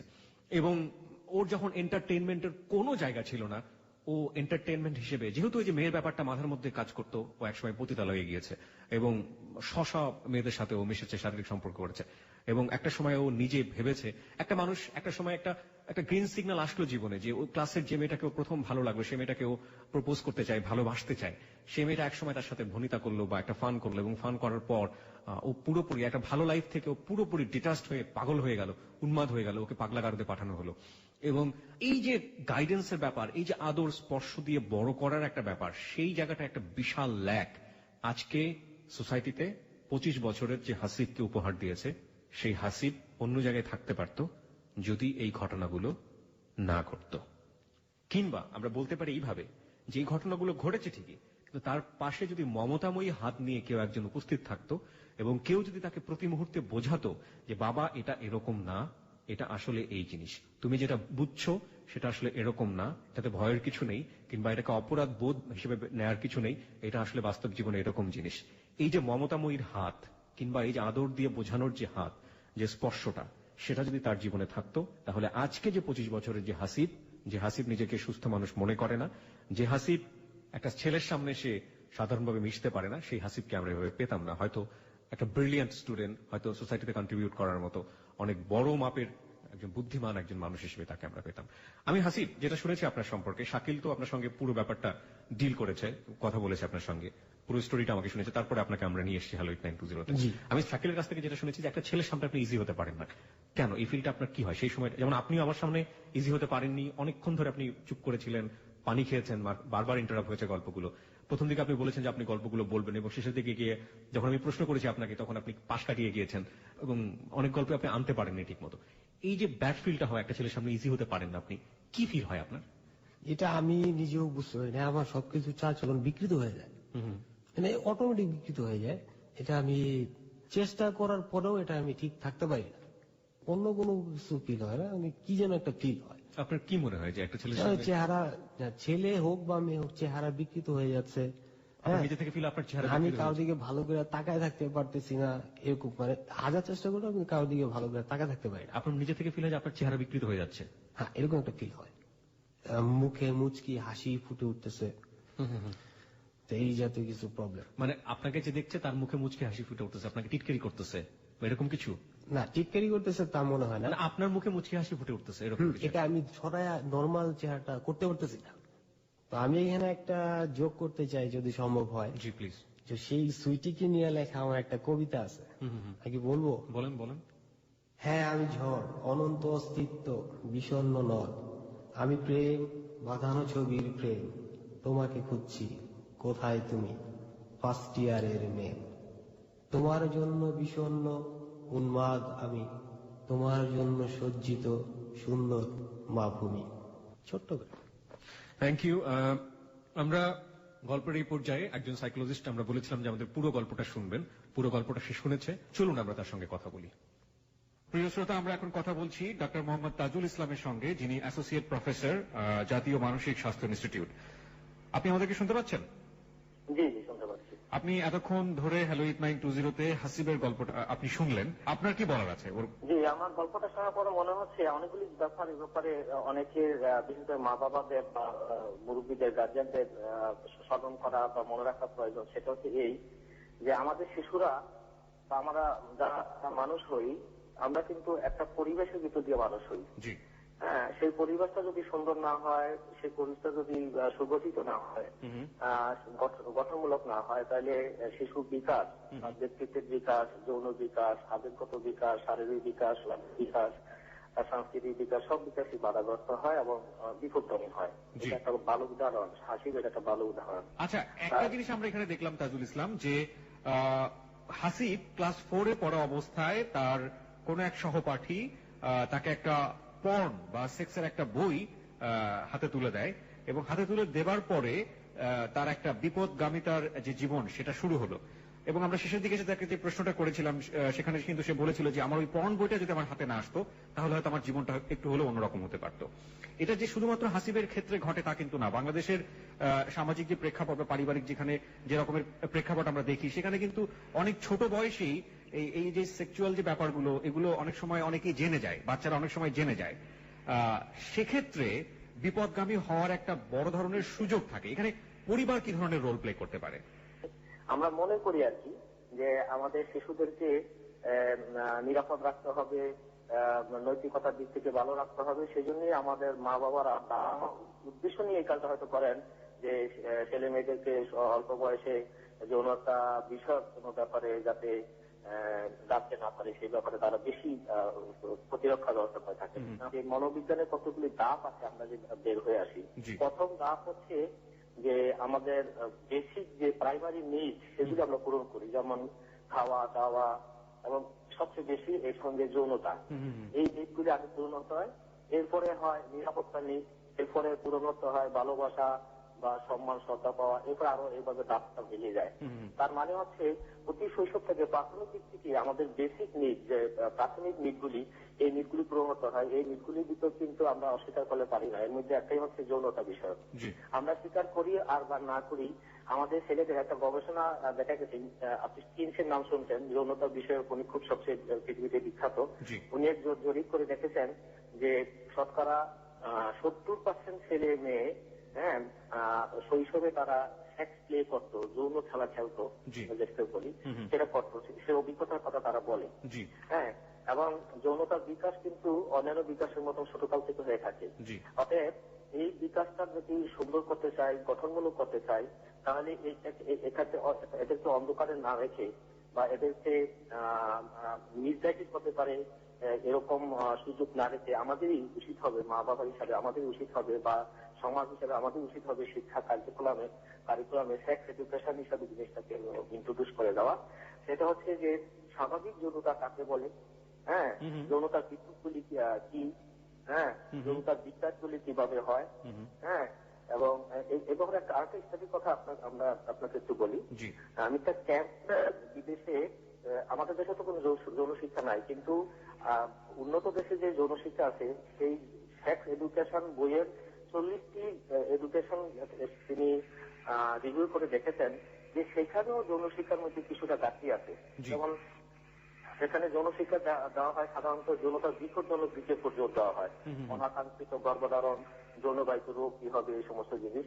কিন্তু যৌনতার যে স্বাভাবিক ব্যাপারগুলো আছে, যৌন আনন্দ, সমকামিতা, এই বিষয়গুলো সেখানে এড়িয়ে যাওয়া হয়। কিন্তু এই জিনিসগুলি খুব গুরুত্বপূর্ণ, যেহেতু আমাদের মনস্তাত্ত্বিক গঠনের ভিতরেই যৌন আকাঙ্ক্ষা থাকবে, যৌন বিকাশ হতে থাকবে। এখন আমরা যদি এই ব্যাপারে সঠিক এবং ধারণা নিয়ে গড়ে উঠতে না পারি, তাহলে কতগুলি ভুল ধারণা নিয়ে গড়ে উঠবে, যেটা আপনি হাসিবের তবে বলতে চাচ্ছেন। হাসিবের গল্পে সেটা বের হয়েছে। আমি আরেকটু শেষে জানতে চাই যে যিনি বিপদগামী এখনো হননি তার জন্য তো আমরা এতক্ষণ কথা বললাম, কিন্তু যিনি বিপদগামী হয়েছেন এবং পরিবার এটা জানে যে আমার ছেলে কিংবা আমার সন্তান এখন সেক্সুয়ালি বিপদগামী, তাকে কিভাবে স্কুলিং করে, তার সাথে কি ধরনের আচরণ করে তাকে সঠিক পথে নিয়ে আসা উচিত বলে আপনি মনে করেন? এটা একটা ভালো প্রশ্ন।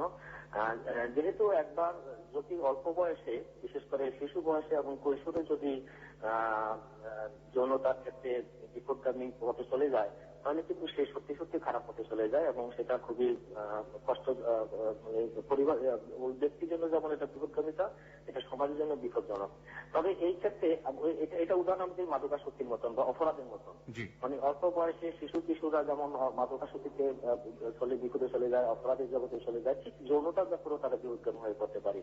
যৌনতা জিনিসকে একই দৃষ্টিভঙ্গি দেখতে হবে, তাদের খুবই নাবালিক, হ্যাঁ, তাদেরকে ভাবতে হবে যে তারা আমাদের এই ভুলের কারণে, আমাদের এই মিস গাইডেন্সের কারণে বা আমাদের অবহেলার কারণে, হ্যাঁ, তারা এই বিপদগামী বা অন্ধকার জগতে ভুল পথে চলে গেছে। অর্থাৎ তাদেরকে সেখানে ফিরিয়ে আনতে হলে তাদেরকে সঠিক শিক্ষা দেওয়ার প্রয়োজনে তাদের সঙ্গে প্রথমে সহমর্মী হতে হবে, তাদের সঙ্গে একটা রিলেশনশিপ তৈরি করতে হবে, এবং তাদেরকে বুঝতে হবে, হ্যাঁ, তাদেরকে শুধু অপবাদ দিয়ে বা মারধর করে বা শাস্তি দিয়ে কিন্তু এখান থেকে নিবৃত্ত করা যাবে না। তাদেরকে ভালোভাবে বুঝতে হবে, ভালোবাসা দিতে হবে, তারপরে তারা নিজেরাই কিন্তু অনেকটা বুঝে যে এটা খারাপ। কিন্তু খারাপ পথ থেকে ফিরে আসাটা একটু কঠিন, কারণ শৈশব এবং কৈশোরে যে অভ্যাস গড়ে ওঠে সেই অভ্যাসটা খুব দৃঢ় হয়ে যায়, এবং এটা থেকে ফিরে আসা একটু কঠিন। সেই কঠিন কাজটা থেকে ফিরে আনতে হলে ধৈর্য আছে এবং যে বিজ্ঞান ভিত্তিক পদ্ধতি দরকার আছে, সেগুলো কিন্তু অভিভাবককে একটু প্রফেশনাল লোকদের কাছ থেকে কিছুটা জেনে নিতে হবে।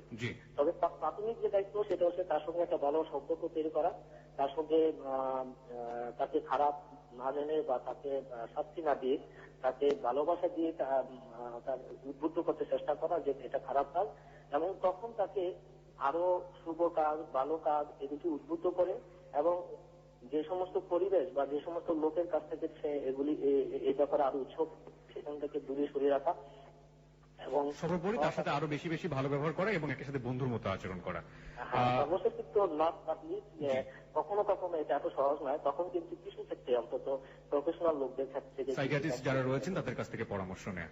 জি, ডক্টর তাজুল ইসলাম, আপনাকে অনেক অনেক ধন্যবাদ। আপনি হ্যালো ইগনাইট 920 কে সময় দিয়েছেন এবং পুরো গল্পটা আপনি মনোযোগ দিয়ে শুনেছেন।